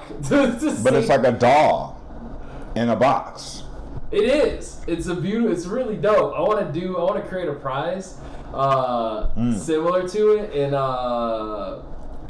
I actually know the person who can do it, and he just so happens to also have had a background in the music space. Okay. And so he, when I told him about it, he was like, "Yo, I could do that." He was like, it would take some time, but he's like, "I'm pretty sure we can get that right." Oh. So when that is created, I hope you all like it. Nah, we're gonna like it. I really hope you all do, because this shit is gonna be silly as hell, and I think it's gonna be a great addition to the video game and like music like era that we're kind of moving into, where shit's it's about the experiences, man. It's about what experiences you can provide and create for the people in your life, you know, and the people in your community. These communities are deep. They care deeply. The spaces are becoming safer. Oh, by the way, yeah, when Controller Eyes come back, we're not playing none of that misogynistic shit. Nope. No transgender hate. No gay hate. No lesbian hate. No sexism. No ageism. I don't want none of that shit. Like, you come to Controller Eyes to show love. If we have trans community in the building, you show love to the trans community. If we've got brown folks, Asian folks, Latino folks, we've got white folks, you better fucking show some respect. Because if you don't, we gonna holler at you. We do not play that shit. We want all love. I don't want nobody coming up being like, "Hey girl, you fine, I'm trying to holler at you." Talk like you gonna talk to your mama, okay? Like, don't be up in Controller Eyes acting a damn fool, cause I don't play that shit. You see me? Yeah, thank you. Facts, for real. We ain't playing that. We not playing that. But anyways, I just had to put that out there. Support. Had to keep it. I don't want to be too much. We got to keep it black, keep it brief. You know what I'm saying? Like, look, for real. Keep it black, keep it brief. Like, is that from Abbott Elementary? No. It's this lady who's on IG. She's like, you can look it up. You can type it up on Google. That's like her thing. She's like, I'm gonna keep it black, but I'm gonna keep it brief. I like that. And like, I just every time she like says it, I'm just like, girl, I I know. Keep it black, keep it brief. Let's go. I fuck with that shit. I like that a lot. Oh man. No, the energy has to be right. It does. I look forward to its return. Yeah, I don't get what I'm doing. What we're doing right now doesn't get here at all, actually, when it comes to like the music side of things, at all without Controllerize and without Auxilla. That was like a huge deal about you guys, like, to me, about you guys putting that on, because I got to see something that was just, to me, I would call it a cultural phenomenon. Quite a culture. It changed. It like rewires your brain, especially when you keep going. Like it's I had a dude from Japan show up. I know, like whole ass niggas that where the inspiration came from for it came to it. Like it drew those people to the experience. You know, you coming to Atlanta and Shingo 2's in that bitch. Like what?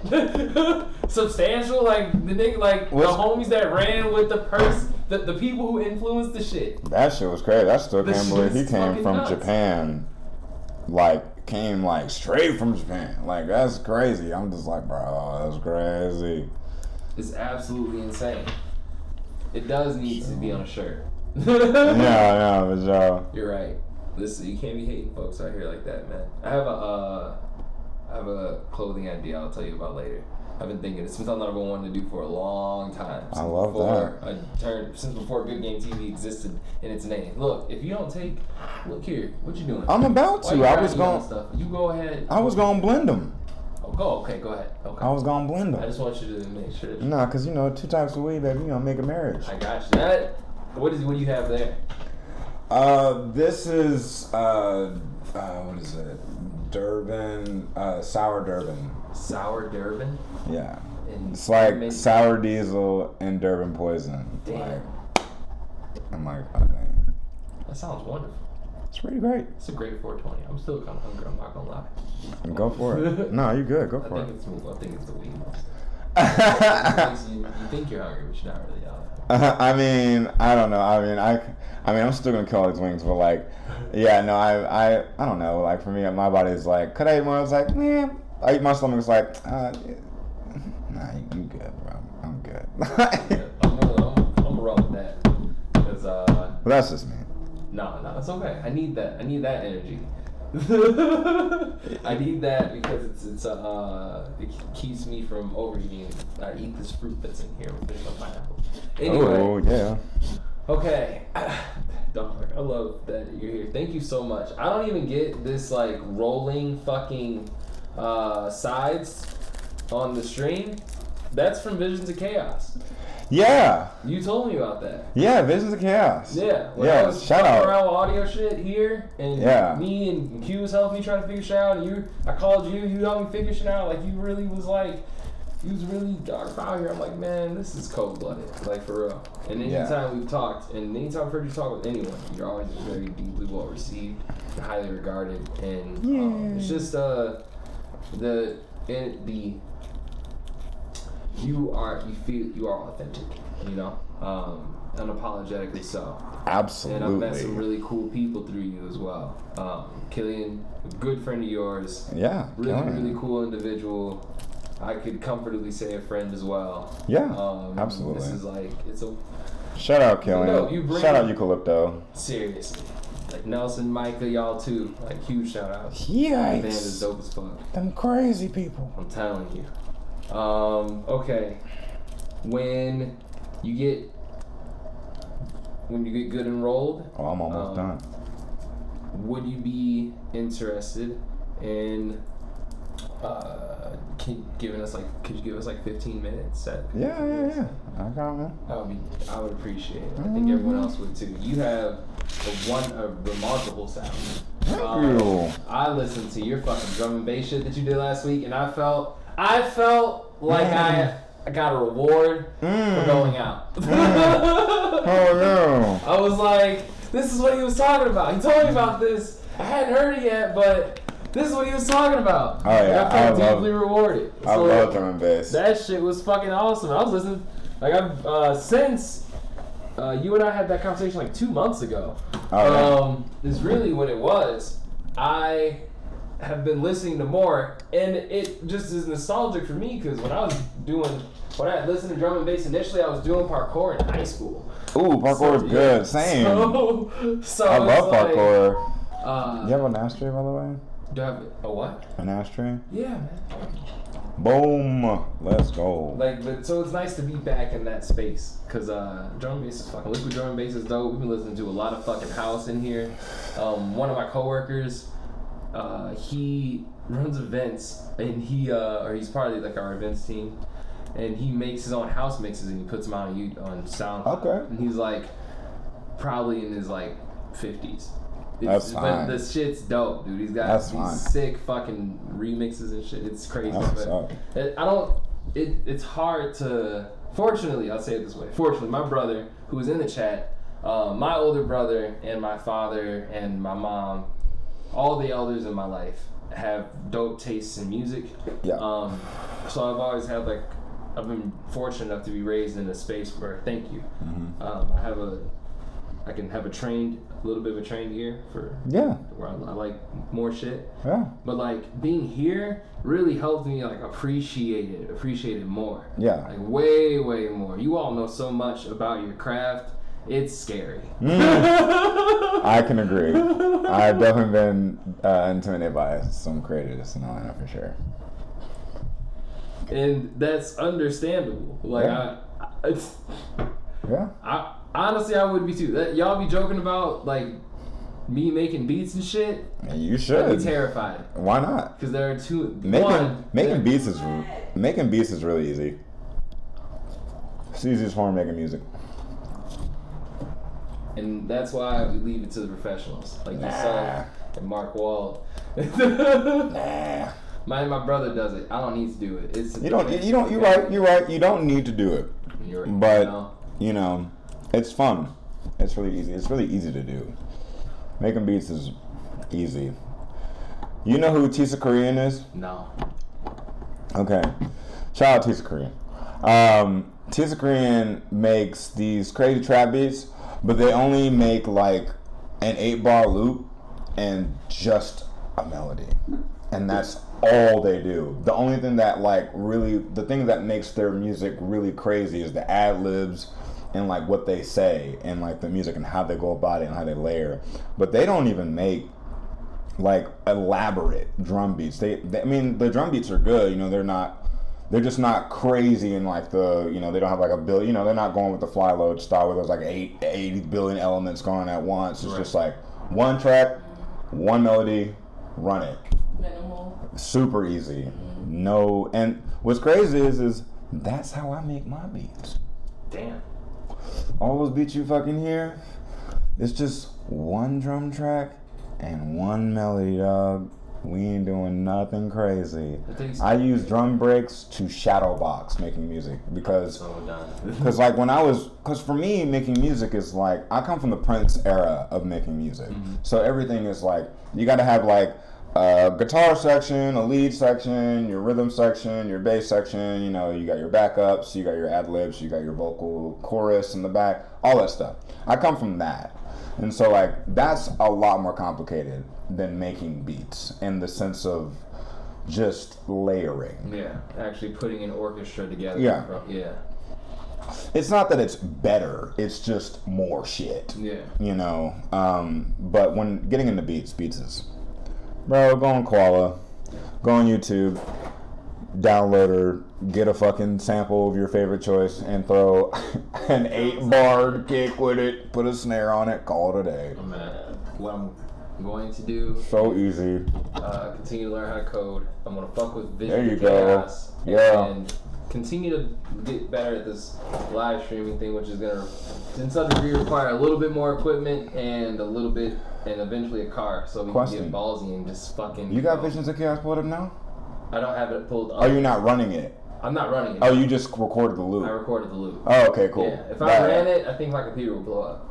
Yeah, I understand that. I get that. I get for that. Too long. Yeah. Going for 2 hours. Certain GLs go really strong. Like, you gotta OBS that shit out. Visions of Chaos is from the way I've been seeing these images render and how long it's taken. I'm like, Well, it depends. If you're using the GL shader, you won't need to render anything. I'm not using the GL shader yet.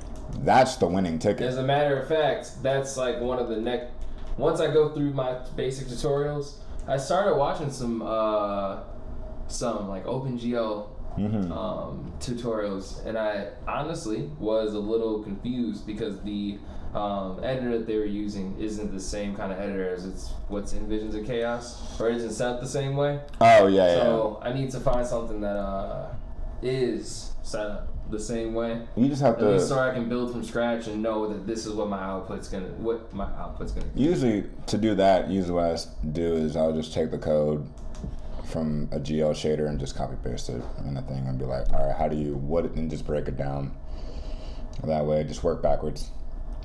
Okay.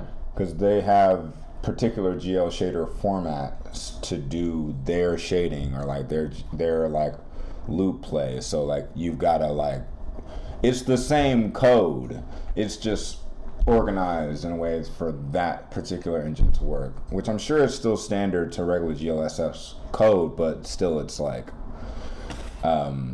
because I've definitely went other places to get code to see if I can emulate some of the stuff that people have created, but it wasn't accepting of it. So I was like, okay, there's definitely like a specific there's a specific function. There are specific classes that need to be in the editor, so that Visions of Chaos can read that shit. And I don't know what those are yet. I can kind of tell that's the biggest difference between like what I'm doing, what I was trying to do, and what I was seeing happen in the tutorials as I was kind of looking and discerning. But this is I look forward to it. But I don't, like I said, thank God. Like to me, like I'm deeply spiritual in this way, and I just like I thank God for you, man, because like it's a honor to have again someone so authentic in this space who's willing to share without asking for anything back ever. Unless it's like literally the business, obviously you have your transactions and shit, but for the most part, like you are a library for a lot of people. And if someone doesn't know, like there's so much of me going, did you know this? I'd be like, yeah, the fuck no. I'm learning that there is also like, because I meet more people, I'm learning that there are everyone has a really deep knowledge set in one space, but when it comes to you, it seems like it's in everything. And going for the avatar position. You really are. You're vying for it like mad hard. I'm fucking here. I wouldn't be surprised if I went into a forest and saw you under a waterfall, fucking calmly meditating, and like fucking birds floating around you. Like that would be crazy. I would be a different level, Francois. I don't know what I would even. I'd be like, wow. I would have to look at myself and be like, wow, that's pretty crazy. You will have done what Guru Patik was trying to do with Aang. I would love to get to that level. Do you think he should have given up Katara to reach that enlightenment and then gone after Katara?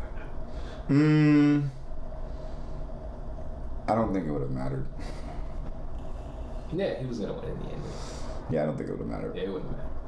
It's just, I do think okay, you know what? I do think it would have mattered. Here's why. Because if he had done that, he would have been able to get out of the avatar state on command, and so he never would have took that hit from Azula, is the theory. Yeah, I mean, it's hard because when it comes to writing, you could have written anything. Plot armor is crazy. That's true. I mean, just look at Bleach. But, God damn it. But, I do too. Yeah, but, yes, I think it wouldn't have mattered. I think they would have still had to, write it that way. Because you need to have a new thing to keep, because if a new problem for like your it's like Naruto, and then there's Naruto Shippuden, and there's Boruto. They want to keep the brand alive, right? So if Bleach came out again, it couldn't be Bleach. It'd have to be like it's Bleach 1,000-Year War, Blood War, or whatever. Is that what it's called? Yeah, that's what it's called right now. Oh, see, there you go. It's hype as shit. I ain't gonna lie. I don't watch it actively, but I've seen it, and that shit looks I've seen some sick and awesome fucking shit. This dude. I mean, they're good for the fights. Their storyline is just weak. Yeah, I like Bleach in terms of characters, powers. I think, everything in that realm is cool from, like, I guess, anime mechanics standpoint. The anime mechanics is broken. The anime mechanics are amazing. Ichigo should never have become all the characters in this. What's the point of having good anime mechanics if you're not going to become? One person has to be the Franklin Richards of the world. What are you talking about? But even Franklin Richards isn't even all that great. Look, man, he's still a bad. He is a bad motherfucker. Bad motherfucker. Okay. No, okay, Franklin Richards. But of course, there are people who are stronger than him. Yeah. That's just it. I think for the anime. The infinite. Like, but you go high. That's why you need more seasons to see how high you can get, which is why we have Boruto now. Or DBZ. Yeah. Or where DBZ is right now. It's like, nigga, end it. God damn it. Just let it end. Put these niggas on a farm. No. God damn. That's where they end up anyway. I know, they always do. I love it. It's to me it says that there's something to a quiet life that's worth appreciating before all the fuck shit starts again. You gotta take your weights. You gotta go back. Put your weights back on. Put your gear on again. Pull out the old fucking, key. You know what I'm saying? Seafood, age 35 now. Hell yeah. Age 84. Like. Cracks back, stands up straight, rolls shoulders on some king immediately gets buff somehow, just gets buff. I've been storing this muscle for 8 years, bro. It's ready to go. This season's been good to me. Right? Yeah, right. Master Roti, when he was teaching Goku how to do the Kamehameha wave, and he just was like, I'm gonna show you how to do this shit super fucking strong. Muscles the size of your fucking galaxy over here. Don't make no damn sense. It's fucking awesome, dude. I just thought somehow people could get stronger immediately, but I know that's not how that real life works. Because if that worked that way, no. I mean through training. Not like how in Dragon Ball Z where niggas power up and their muscles just get dumb big. You would die. You would. Your muscles would explode. Well, that's kind of the thing too. Even after say they do a Kaioken. That's when, Well, they're Saiyans. That's not human. That's different. Well, the Kaioken wasn't a Saiyan thing, though. He was taught that in Dragon Ball, if I remember correctly. But, okay, Kaioken didn't make him, beefier. Pretty buff. He got fucking huge. Well, maybe in the new one, but in the original one, he was still, regular size. I thought he got pretty buff. I remember he was huge when he became a Super Saiyan. But I guess the long and short what I'm trying to say is it seems like they got a little bit leaner. Yeah. Leaner and leaner. They still got kind of big, but it was mostly lean muscle. Maybe their arms were more like feathers and flappy. Yeah. Move so damn fast. Just needs to flow with sound. And everything. I mean, nowadays, what does it say? He got bigger, not big. I never. Trunks was fucking huge. I never got that. I never understood that. I was like, why is this dude a fucking rolling hill of biceps? This dude looks like just pumped ice cream. My dude is just he's just so just. And I was just thinking bro, how can you be that big and still suck somehow? You don't even need a sword for one. It's nigga, you came back from the future. What? How you gonna be whacked like that, dog? Yo, what the fuck is going on? And what was so weird about it was everybody who was already dumb Super Saiyan level was not nearly as big as him. At all. I was just what happened? What? Vegeta, what happened? Is this the Bulma side of things, or is this Vegeta side of things? Whose family is this? Yeah, did Broly really have sex with Bulma, or did you? I don't know. Is that original Broly was fucking nuts. Even though modern Broly is still pretty big, original Broly was ridiculous. Yeah, have you played Budokai Tenkaichi? Hell yeah, I played Budokai Tenkaichi. When you got Broly, dude, his knee was your whole body. It really was his one leg. This nigga was half the cast. This nigga was pulling a Miss Bellum from fucking Powerpuff Girls, where you couldn't even see his face. He was just so out of camera. So done. I was just you can't. When I saw that in the game, I was like, bro, developers, are you being? If you're being funny, you could just say that on like the actual like cover, maybe. Right. But like.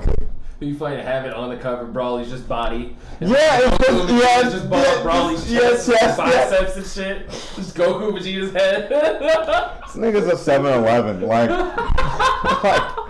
he's fucking huge for no reason. And I never understood why they made him so big. But that's the thing. He was still pretty big. Now they somehow like, I don't know. They tried to like humanize him a little bit, because when in the original one he got in there and just fucked shit up. You know why, right?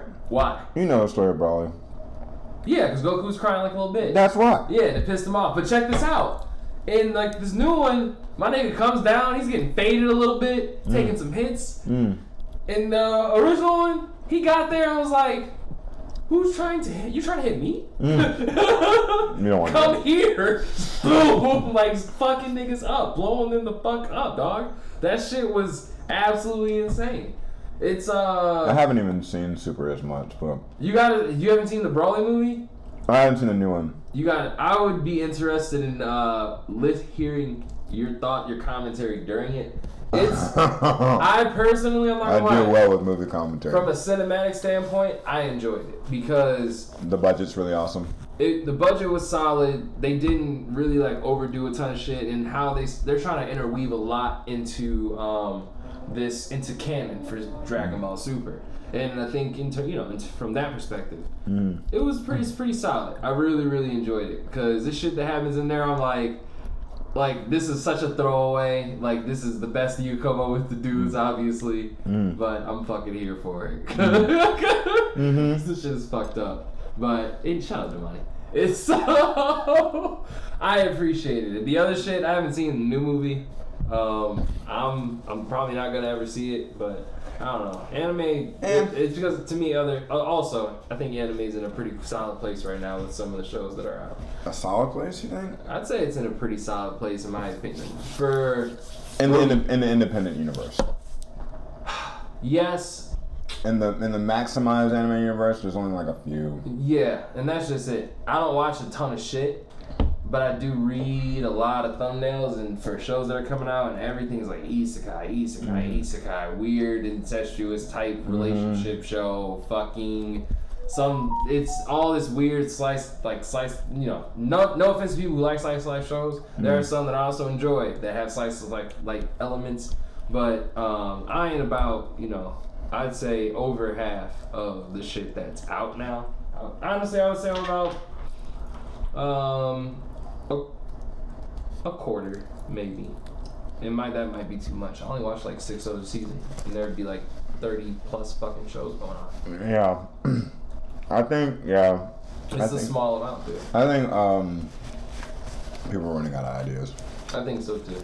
That's why I'm kind of looking forward to, especially because meeting some of these people at these different conventions and stuff, seeing all these different like U.S. anime inspired studios coming up, and seeing what these independent animators out here can kind of bring to the table. That's not necessarily just like a forced difference. I want something that maintains the sensibilities that one would expect from anime, while also adding narratives that keep the characters human, because I think anime does that pretty well, save any of the super ability shit, and any of the extra sappy bullshit. Like, I'll be watching like shit where like everybody might die. So there's a lot of real nigga shit most of these shows. Niggas wearing black Air Forces. Exactly. Like, they keeping that energy too. Anyway, but I want them to come with like, some of the more Western stories, nonetheless. Yeah. There's a lot of the same shit that happens that we're used to in like Eastern, like anime, and I would like to see that adopted not just by the West, but also by the streets, because there's a lot of black studios that are popping up and trying to create their own like comics and different anime. There are a lot of black creatives that are also getting involved in the anime space, and are that are like high profile people and can help support a budget that most studios can't. So I'm looking forward to seeing what comes of that shit too, because as soon as I start seeing some like heavy hip hop, not like Afro Samurai is a really good example. I would say Yasuke is like an extreme example. of like trying to adopt anime sensibilities, like cool black cultural, like African magic type shit. Yeah. Like it was a little much, but I still thought it was pretty. Yeah, cool. I think it was teetering. Yeah, I need something that's more like kind of getting toward that center, that brings both together pretty well. And I think I think it's coming. I'm really looking forward to this shit. It's interesting that you put a date to this like boom, this like heavy, like the real run of what we're calling like this new Renaissance era here. Like 2028 and 2029 is not that long. It's like 5 years.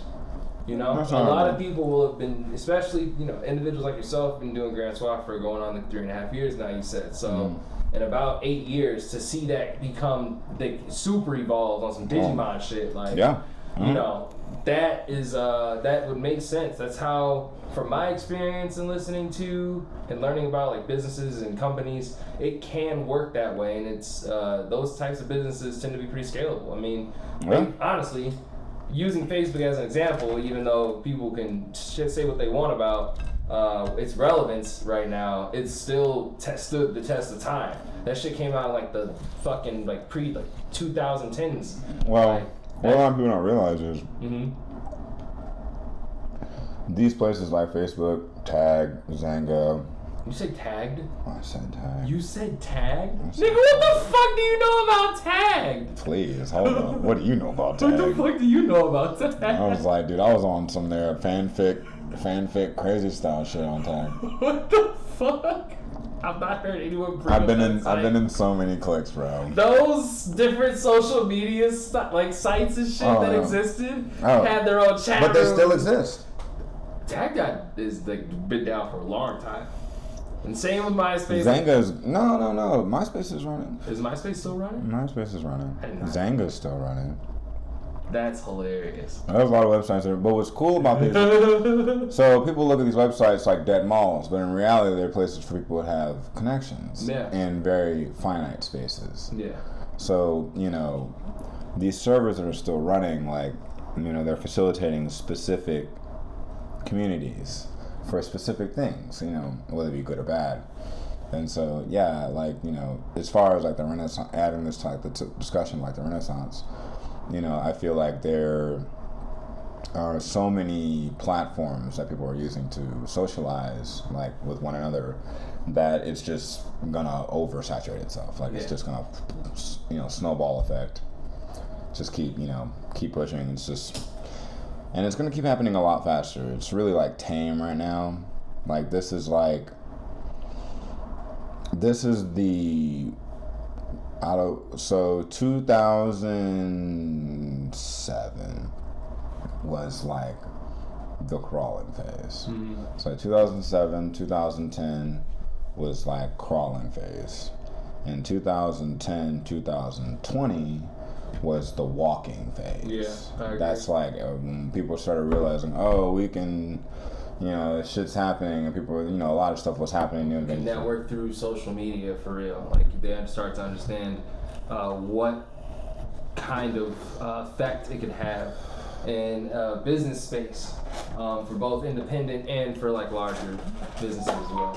Yeah, it was all kinds of things. Like new laws are made, good or bad. Like.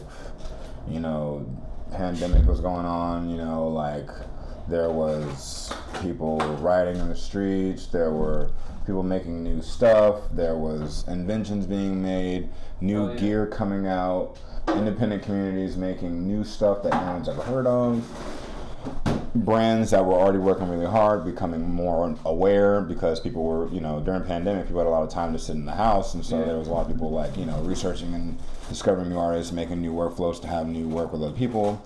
And so around 2000, I would say like 2019, like 2020 was when like shit, like people were like, okay, this is how you run, this is how you jump, we're gonna learn how to do a backflip, and we're gonna learn how to like fucking go. Hell yeah. We became less adolescent, and we became more in I would say in the adolescence, we became like out of like the 10-year-old now we're like, I would say like 13 or 14 in the Renaissance. The Renaissance goes for a long time though. It does. The Renaissance goes for at least like 50 to 60 years. Hell yeah. And what I mean by that is like like for example, like we love Prince. Prince was part of a Renaissance. Prince was the ending of the Renaissance period. Like the phasing of the Renaissance period where those artists did what they did, and now that rest in peace, rest in power, Prince. After those people started dying off, just like how everything goes. Like when your teeth fall out when you're a kid, and they all fall out, and you get your adult teeth, and you have your adult teeth for a while. Like that's what that was like. But that was just the older age of like the Renaissance period, which is now the new, which is now we're in the case where people are taking all the elements that have ever been created that they know of, because now there's a cat extension for like all the things that have been created. Yeah. And so now it's just the gradient of how far you want to go with it or how low you want to go. You know what I mean? Like, yeah. And sometimes that's a really good way to put that. Yeah, everything's gradientized now. Everything, now there's the discovery is through gradients. Yeah.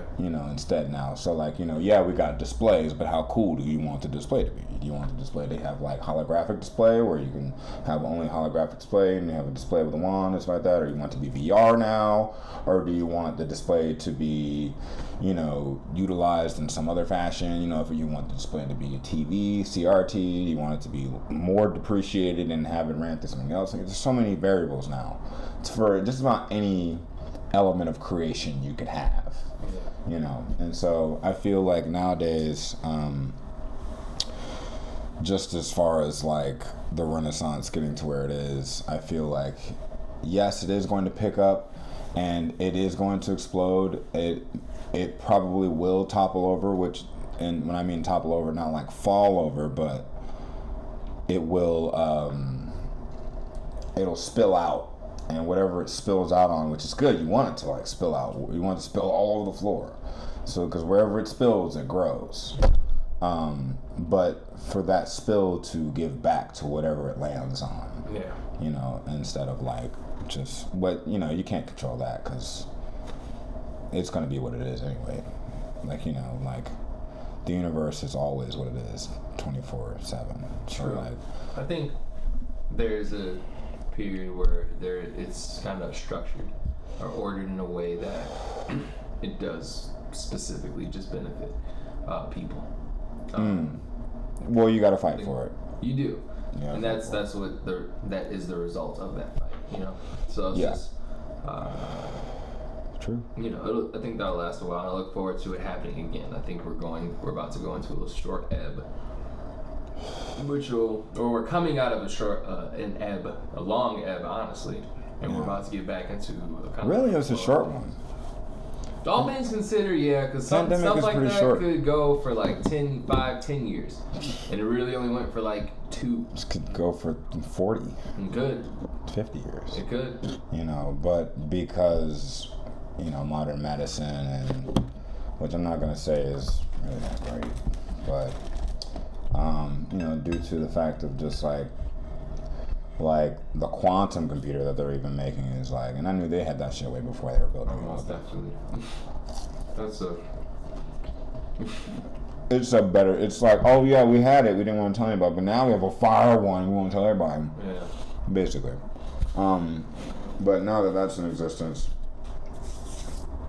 I mean, there is no limit. It's really just how long can you live. Seriously. That's really it. And how long do you want to live? Like, how do you want to immortalize? And soon that'll be the case. Where I think, 2035, you'll be able to choose how long you want to live. Maybe before that. Hopefully. I don't know what to think. I'm not gonna lie. Oh, well, I mean, technology is, you gotta think. I mean, 10 years ago, we had, we just barely got smartphones. Yeah. No, it was longer than that. No, we had the iPhones in 2010. 09. Before I was in middle school. No. I mean, like when they were good, when they started, because touch Out, phones were trash for a while. Raggedy. Because that the syncing was not really good. Yeah. But I would say like 2010, 2015, shit became that, and then people started getting into like touch display on like any surface type of shit. Yeah. And so like think about it like that. We got there. That's 10 years. Cut that in like a third. We're at 10 years, but in a third now. Yeah. So. I'm excited for this. I am too. This is. I hate it for people who are scared though. I mean, I think you need those people. You can. It's okay to be afraid. Yeah, it's okay to be afraid. There are moments where that fear helps cultivate growth. Yeah, I mean, yeah. I mean, I do believe in having all emotions there at once. Because that's what it is. That's what it's gonna be. Yep. Every time you could be at a concert, someone's having a good time, someone's having a bad time, someone's having a terrible time, someone's having an amazing time, someone's just bored. Someone's having someone's not really interested. Yep. There's always that. Yep. All right. Music time. Music time, big homie. This is Canada. This is the In the 1600s, there's a man named King. He can. Every time you say can, he wins the tree. That's it.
progress in healing the wound that's below me, and they have to pull a knife out.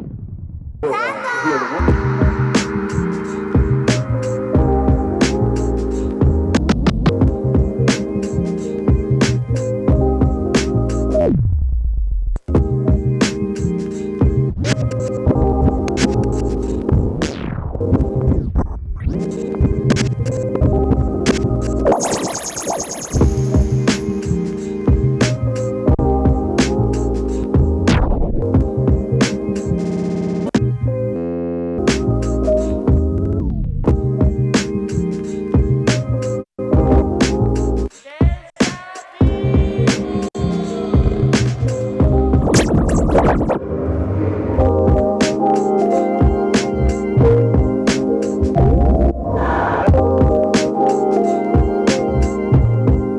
Pull it out 6 inches.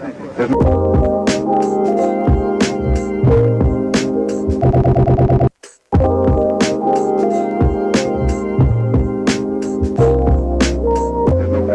we're making progress.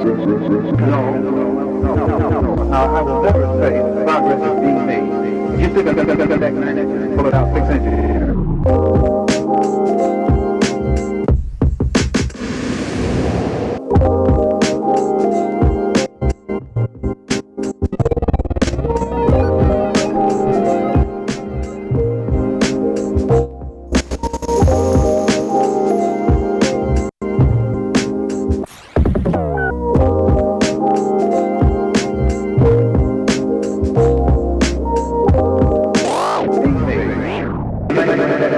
Pull it out 6 inches.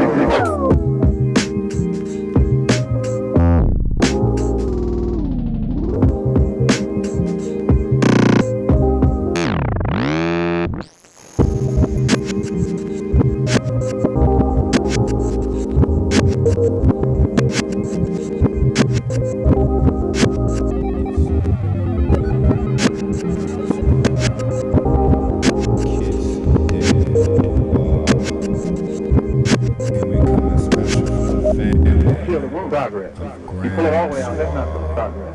The progress is healing the wound that's below me, and they have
Journey into space.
Casi todos sabemos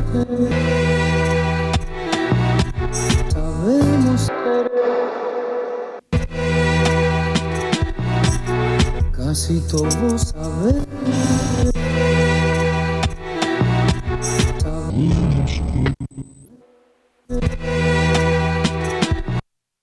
casi todos sabemos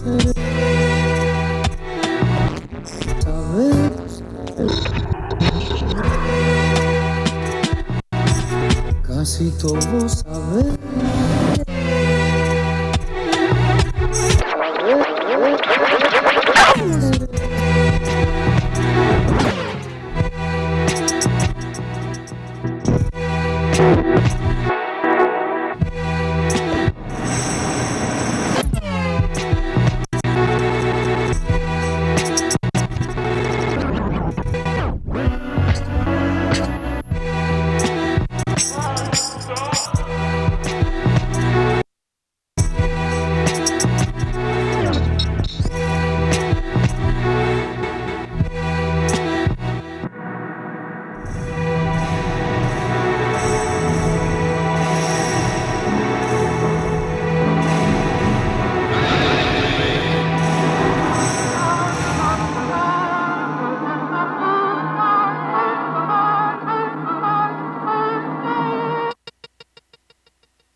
was a journey. Like there are journeys that we have had here, man.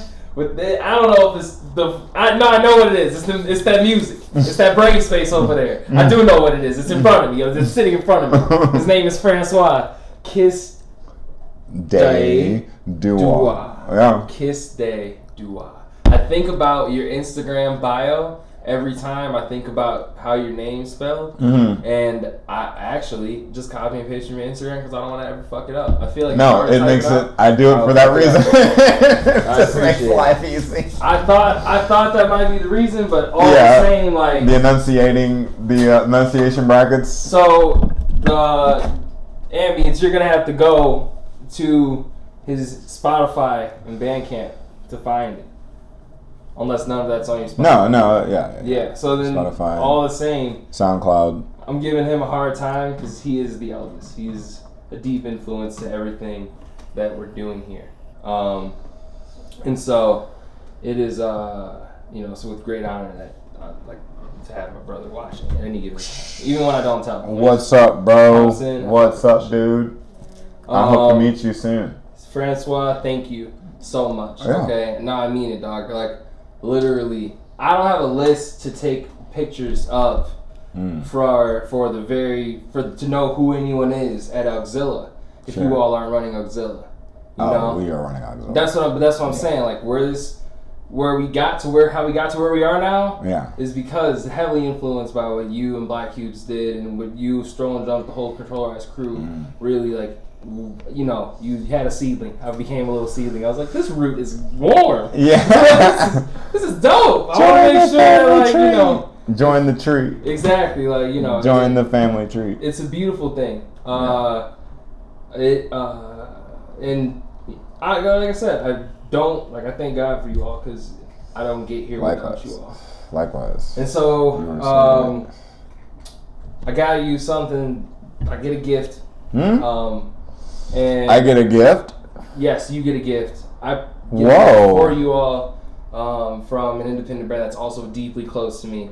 Madison Company is the name of that brand. There were some other ones, but due to time, I really wanted to focus in on my boy Kenny's stuff. He does really, really cool designs. Now, I'm going to preface this with, this was something I was like, he would look so good in this. Like, he would look really, really good in this. If you believe that, then that's all so this is where it comes from. That's all I believe in. No, go ahead. Okay. I'm not going to hate it, I promise. Look, man, here you go. Oh my God. I got an extra large. Oh, yes. Like you told me to do. Yes. I love extra large shirts. It comes from his Lantern. Oh, wow. It's a jersey. This is crazy. Whoa. Flush it out. Go ahead. Oh, wow. You know what's crazy is I don't even have a jersey. I'm sure. That was the other thought. I'm like, this isn't, I know this isn't normally something Francois will wear, but I think he would look really good in it. And Mario Super M suggested the same thing. He was like, dude, yeah, now you look good in this. So I got you one of the Lantern line of jerseys. Good. Buttons yes. High quality. Thank God. 280 GSM. Yeah. 100%. Oh, I haven't worn colors in so long. Wow. This is tight. Oh, wow. Yeah, this is cool. Damn. Hell yeah. Ooh. We're just gonna leave it on. We're just gonna leave it on. No, this is. You do. Thank you. Let me That red is, dude. Oh, the drink. Yeah, I haven't worn colors in so long. Oh my God, he you kind of jacket. Nah, it like pops on you. Oh,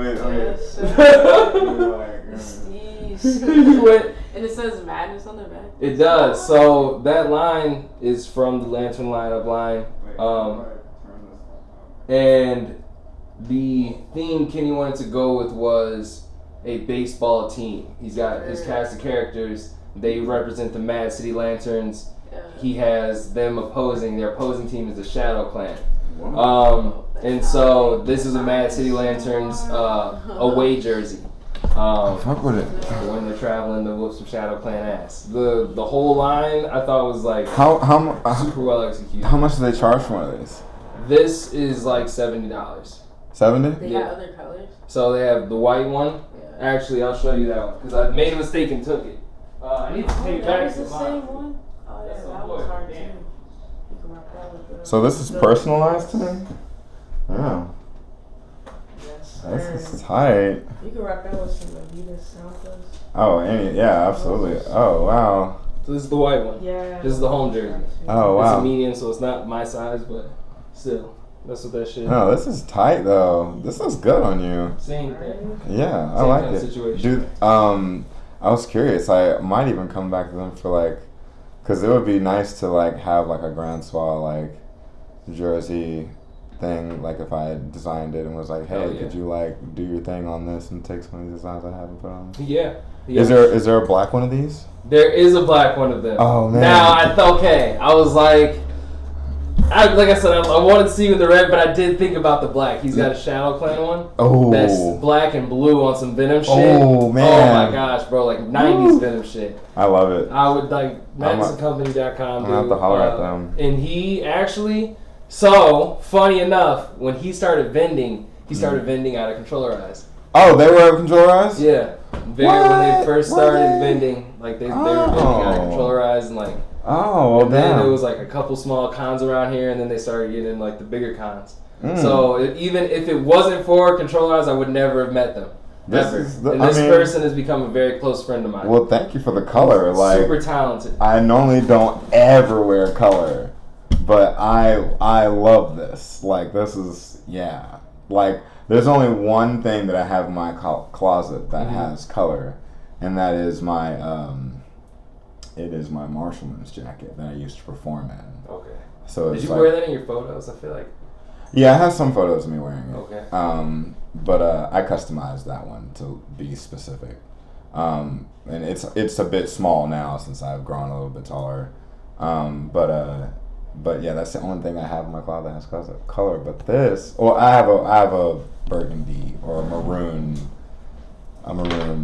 blazer. But that's it. That's all I got. That's all I got. Occasional white T-shirt here and there. But like, yeah, this is tight. Like, I love like one-off color pieces because like when I want to wear like red, I can wear this. Yeah, you can, and I think it complements darker colors really well. So you can wear that open, and it'd be perfectly fine. Nigga, I'm about to. What time is it? It's 10:58. I might head out. Stun on this jacket. I'm not playing. Yes. I might go out and just get myself a little drink. You know, like be like, you know, just we been trying to holler at some people lately, so you know, might have to go stun on them one time. I appreciate it, man. I'm glad you like it. Yeah. No, this is fire. Like, yeah, like I'm glad it's not black. Okay. I would love it if it was black, but I'm glad it's not black because I don't have. I'm not gonna lie, red is like a favorite color of mine. Okay. Like it is truly a favorite color of mine, but I don't have any red in my closet, particularly because growing up in the East Side, like I don't want to rock any colors. Yeah. And I just kind of grew out of the color game. But yeah, having a red piece that's like, this makes me look hella Atlanta, nigga. I look hella like Outkast right now. I'm really looking Atlanta right now. Like this is like I'm about to go like play baseball and basketball in the same game. The same building. Like Not even crossing niggas up and catching home runs. Like, you know what I mean? A little tennis. You know, like a little racquetball, you know what I'm saying? I'm all sport right now. No, but this is lit. Loving the design. Love that it says Madness on the back because I support Madness. I support Madness to the fullest. Yeah, and you're speaking to the exact same madness that it is. Yeah, I support Madness. You gotta be a little mad. And I only wear brands that I support. I appreciate it. So thank you.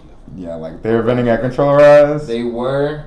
They started there, and then since they've been growing and going to more conventions, Like, you know, they're going to be at MomoCon this year. Oh, word? In Anime Week in Atlanta, yep. They're going to be, likely, I think we're going to be at Japan Fest. But there are other places that they'll be at where we'll be able to catch them.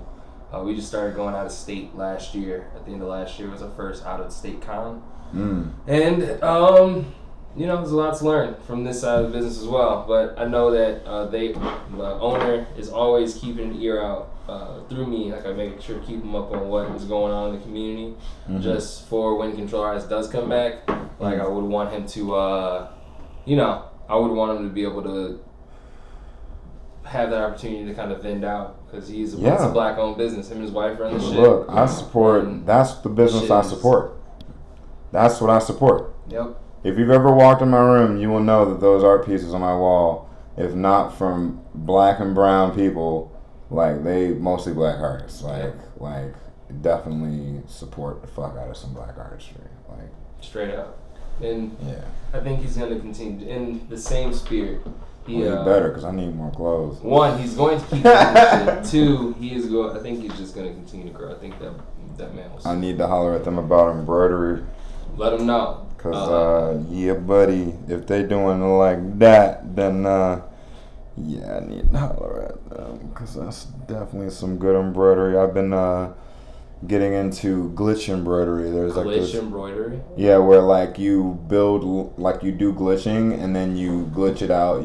I saw an artist do it, and I was like, whoa, that's so cool. But it would be tight to, like, have designs that kind of mesh like that, because printing on shirts, like heat transfer, doing like a glitch like that would be easy, because, you know, it's just straight ink and color or whatever. It's super simple.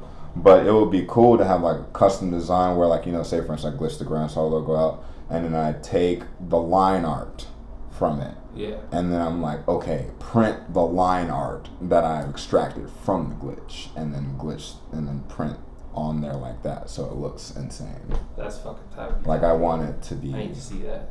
Yeah. Oh, it's real. It's totally easy to do. It's as easy as it sounds. You be saying that, and I believe it. Like, with knowledge, well, definitely yeah, is. You know, like Photoshop. Yeah. You know, you take an image, you go into Photoshop, you make it to where it's all black or like white, you know, white balance type shit where you can only get the lines, and then just print that shit. Yeah. Just be like, take this, it'll go into the machine, it'll read it as a PNG, and it'll be like, these are the color balances, and it'll choose which proper. I know this because I used to work for a printing press company, or not a printing, like clothing and pressing. Yeah. They sucked. It ain't. Fuck their business. I'm not mentioning no names, but fuck their business. Damn. Yeah, they printed stuff for like the police and shit. It was like. But I learned about embroidery, and I was like, okay, cool. Like, you know me, I look at something, I'm like, cool, this is what it's supposed to do. Exactly. What is this not supposed to do? Yeah. Like, I'm like, can we do that instead? Like, oh yeah. Yeah, but yeah, I definitely want to holler at your dudes about that, because when I walk up in that house, my roommate's gonna be like, nigga, like, I'm gonna be like, yeah, my community is tight. No, you're tight, man. You really, really are a light in the community, and I really appreciate a lot of the help and influence that you've inspired. I'm lost for words a lot of times, and, you know, I'm just honored to be able to have you on, dude, and have you participating in my shit. This shit has been a fucking blast. For real. I'm glad you're I'm both of y'all. You, Cap and Q, like, both of y'all, like, y'all, like, you know, seeing you, Q, and like Controller Eyes or early Controller Eyes, and like seeing you going through the stages of your creation, and now like seeing where you are, you're like stupid crazy music. The music is crazy. Q, your music be like, bro, it's fucking nuts. Believe me, I know. Nigga, I didn't even. Trying to export so many right now. I didn't even know you was doing it like that, bro. Like, shit. Like, when we did the beat battle, I was like, we're gonna have a great time. And I was like, oh no, whoa, hold up. I was like, yo, these beats right here. I'm like, okay, we gotta, damn. I'm like, let All right, Sensei. What up? I don't know about that lane. What's up? What's up with that? Games, yo, it's fighting games. There are action movies. there are people in this environment that are going to continue to join in and compete among, because I think that's what a lot of this is as well. Is like as much love and respect as we all have for each other. I think everyone, at least I like to think, everyone's competing with each other to see who can do the dopest shit. That's what it's about. And it's very, very friendly competition, but it's a competition nonetheless. And I would like to continue to introduce more people to others and in the stream ways, whatever, but then also like to the community to continue to like drum up more competition and more just like and see what kind of creations come out of that, you know? Yeah, exactly. It's happening. It's every day I get a call. I wake up and I'm like, I'll be like, where's the call? And then the moment I'm like, where's the call? And I'm like, yeah, there's the call. Like someone's like, yo, dude, this thing. And I'll be like, that's what's up, bro. Like what? And they're like, I need you to do it. I'm like, okay. Like, what's the thing when your dates are? What's the thing? And what's crazy is like last time we were at the beat battle, and this is a little off topic, but same topic. So when we were playing and people were voting, I remember Stuck coming up to me and being like, man, I really wish I made like crazier, more beats. And I was just like, what are you talking about? You're like leading right now. And they were like, no, like these people are like, you know, and when they were saying that to me, I was like, I'm glad you feel this way. I'm like, the fact that you feel like you're in hot water right now, even though there really is none. Like, I'm like, this is cool, like good. Like you should feel that way. You know, like, yeah, you go home right now and exhaust yourself into some music until you can't think about it anymore. Hell yeah. You know, like, and I mean, really, in reality, it's no competition because at the end of the day, art is subjective. I mean, exactly, and that's just it. Yeah, that's the important thing to remember about this shit. Yeah. And the fact that I don't think that's lost on anyone around here. I think that everyone is kind of in the understanding that even if you don't fuck with it, somebody else who does. Yeah. You know, it's so that's why it's deeply important.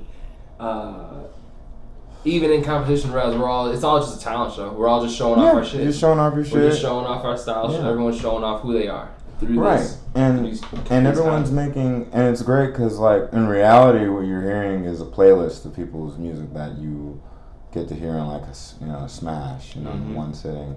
And I think it's great. I think it's truly. I love the format. I would love to have that at Controllerize. Actually, I want to make it to where Auxilla is a multiple game style thing, where I do like, so there's different game types that people have been creating. That I've created one, you've created one, and I think, well, we already had Auxilla, so that's the standard.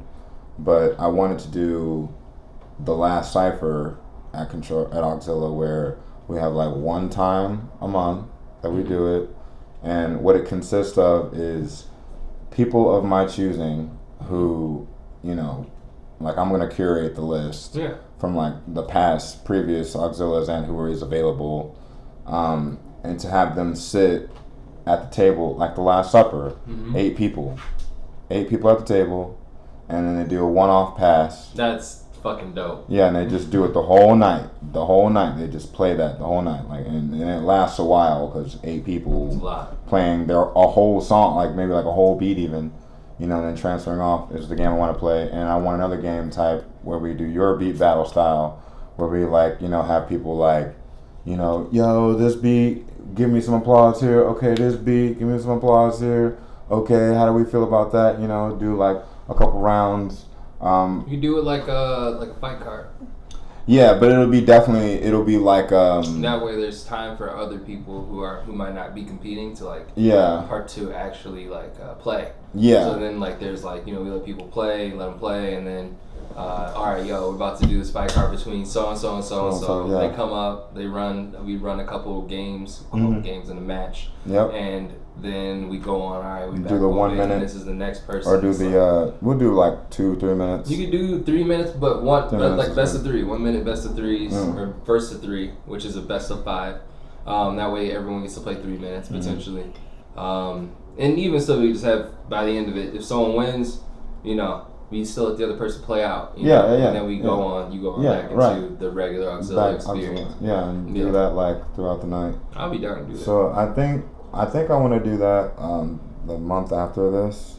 I'm down. We just do controllers first, just warm up, get everything right, get everything blooded out, all the tech gear and shit. And then we'll change up the game a bit. I really want to do that the second month. Okay. Like the full second month, because we're coming at the end of the month, so I'm thinking like the 22nd of next month then we'll start talking about setting those games and playing them. Hell yeah. And that gives me time to get a couple other items, and I have to move as well. So well, I mean, the good thing is it's already pretty much easy to set up. You've already got the the only rubric. I need is an LTE box. I think I'm gonna get that. Don't even worry about that. soon. Don't worry about any of that. Like, homie has got that shit on lock as far as interconnectivity, stuff like that, transferring signal and whatnot, video outputs. Rev and his team have all of it. Okay. And then some. They even have SDI outputs as well, and NDI input and output. Nice. So you straight on that. Oh yeah. But I definitely want, and we could probably mention this. I don't know if you want to mention this on there, but I definitely want you to do main stage. What do you mean? Interviewing. Okay. For Control Eyes. I think so. That one, we definitely have to talk about, because when I think about that and the nature of how Control-Eyes functions, I think there are elements of complexity that kind of experience adds. So we would need to kind of rework and rethink about how it gets implemented, because ultimately, I'll tell you, my solution is to just, like, if people go and they perform or what have you, then maybe there's like a silent listening section where folks can like come up and hear the interview with like headphones on or some shit, and it'd be done like that. Yeah. That way it would be a little bit more authentic, and it's off to the side so that other people can enjoy the the Control-Eyes experience that they expect. Yeah. I was thinking about doing that, and we can even sub people if you're there or not there type shit. But a little side piece, but I'm glad this is I'm definitely feeling like a Nardwuar experience without the heavy fed details. But you gave me a gift, so like that's definitely a Nardwuar thing to do. It's okay. So that's a great thing to do. My boy, like Mario, told me about Nardwuar, and I'm like, I haven't seen this dude before. You never seen Nardwuar? I've not seen it yet. No, man. I'll check him out though. Yeah, dude. That's dope. Yeah. We don't have any catchy jingles like that, except for you all. Y'all's music is a catchy jingle. That guy is a whole catchy jingle. I believe it. He's a whole jingle. Francois, where can people find you and your business? Okay, Franscois.net, which is just grand, COIS.net. Super easy. You can catch us at Gumroad. Just go on Gumroad, type in Franscois, same name. Instagram. You can go on my personal page if you want to catch what I'm doing. That's just my name. It's just Franscois Custardoy.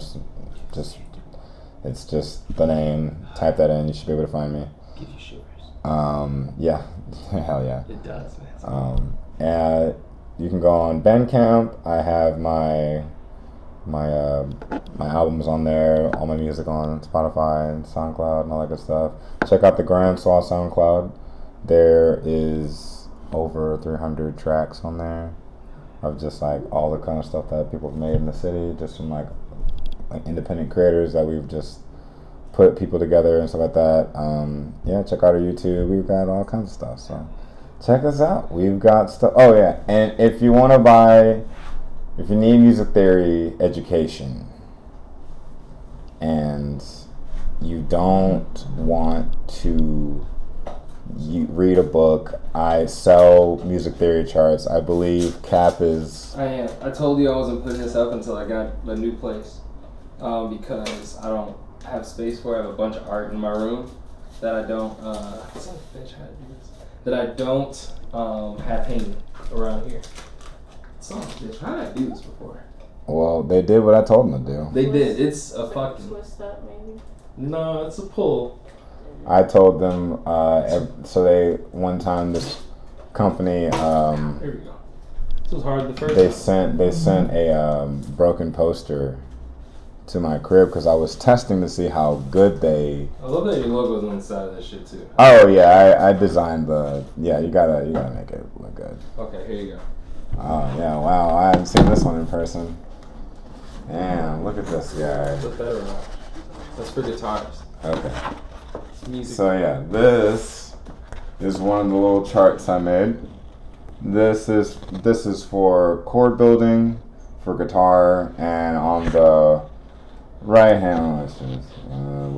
Okay, on this side where it says major scales, those are just all the scales and all the little hints that teach you how to just play in key through the Western sound. But yeah, just chord building. For this one, there's 3 other charts that are out there, but this is to teach you how to play chords and make new chords that you may or may not be aware of. So that's fucking awesome. Yeah. I can't wait. I'm gonna put it in between. It looks so like good. a glass frame.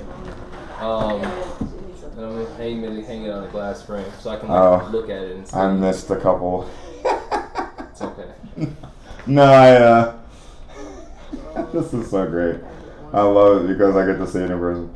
Yeah, so some of the green R's on the last of it don't have any border on them. Oh, okay. It's cool because it's a unique one. I like it. You got like a unique one. Hell yeah. Yeah, I love the logo. They came out great. Is my signature good on here? Let me see. Where is it at? Ah, yes. The stamp. When I told you, from the day I told you that I was going to get one, nice. it has been on my mind. So it's been like 2 years. Very affordable.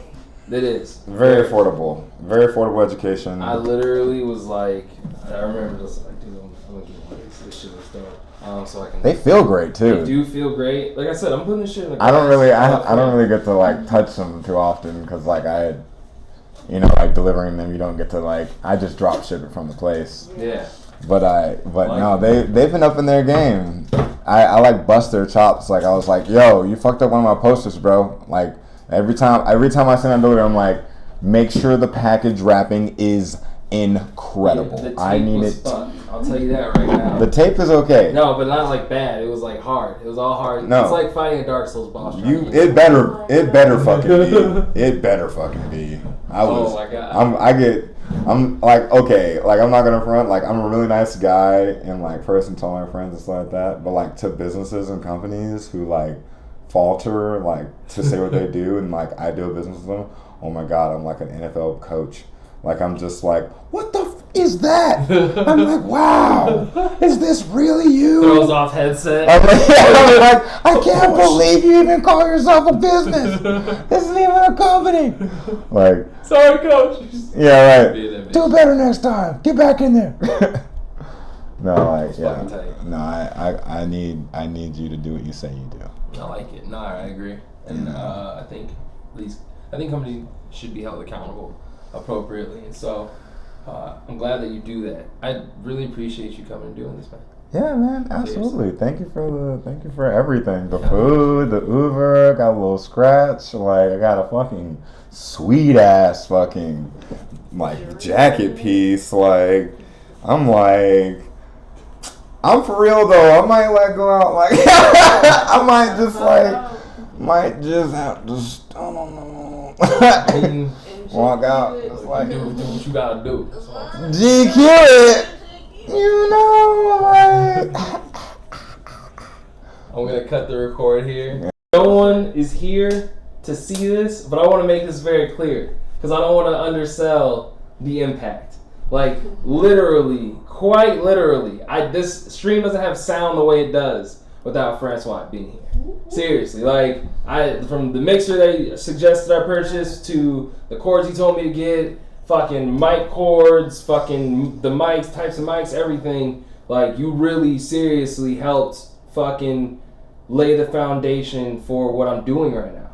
And I truly do appreciate it, man. Like it's I truly think you are a blessing, and I hope that anyone who has ever done you wrong or literally like y'all fucking come back around. I think is like for real. That's like always love. Anyone that is fucking always love. I wish nothing. I wish you literally nothing but the best, dog. This shit is absolutely insane. Like Always, seriously. my dude. Always. Seriously. Always want the best. I want to make sure I did this so that motherfuckers know. Yeah. For real, because this shit's really important.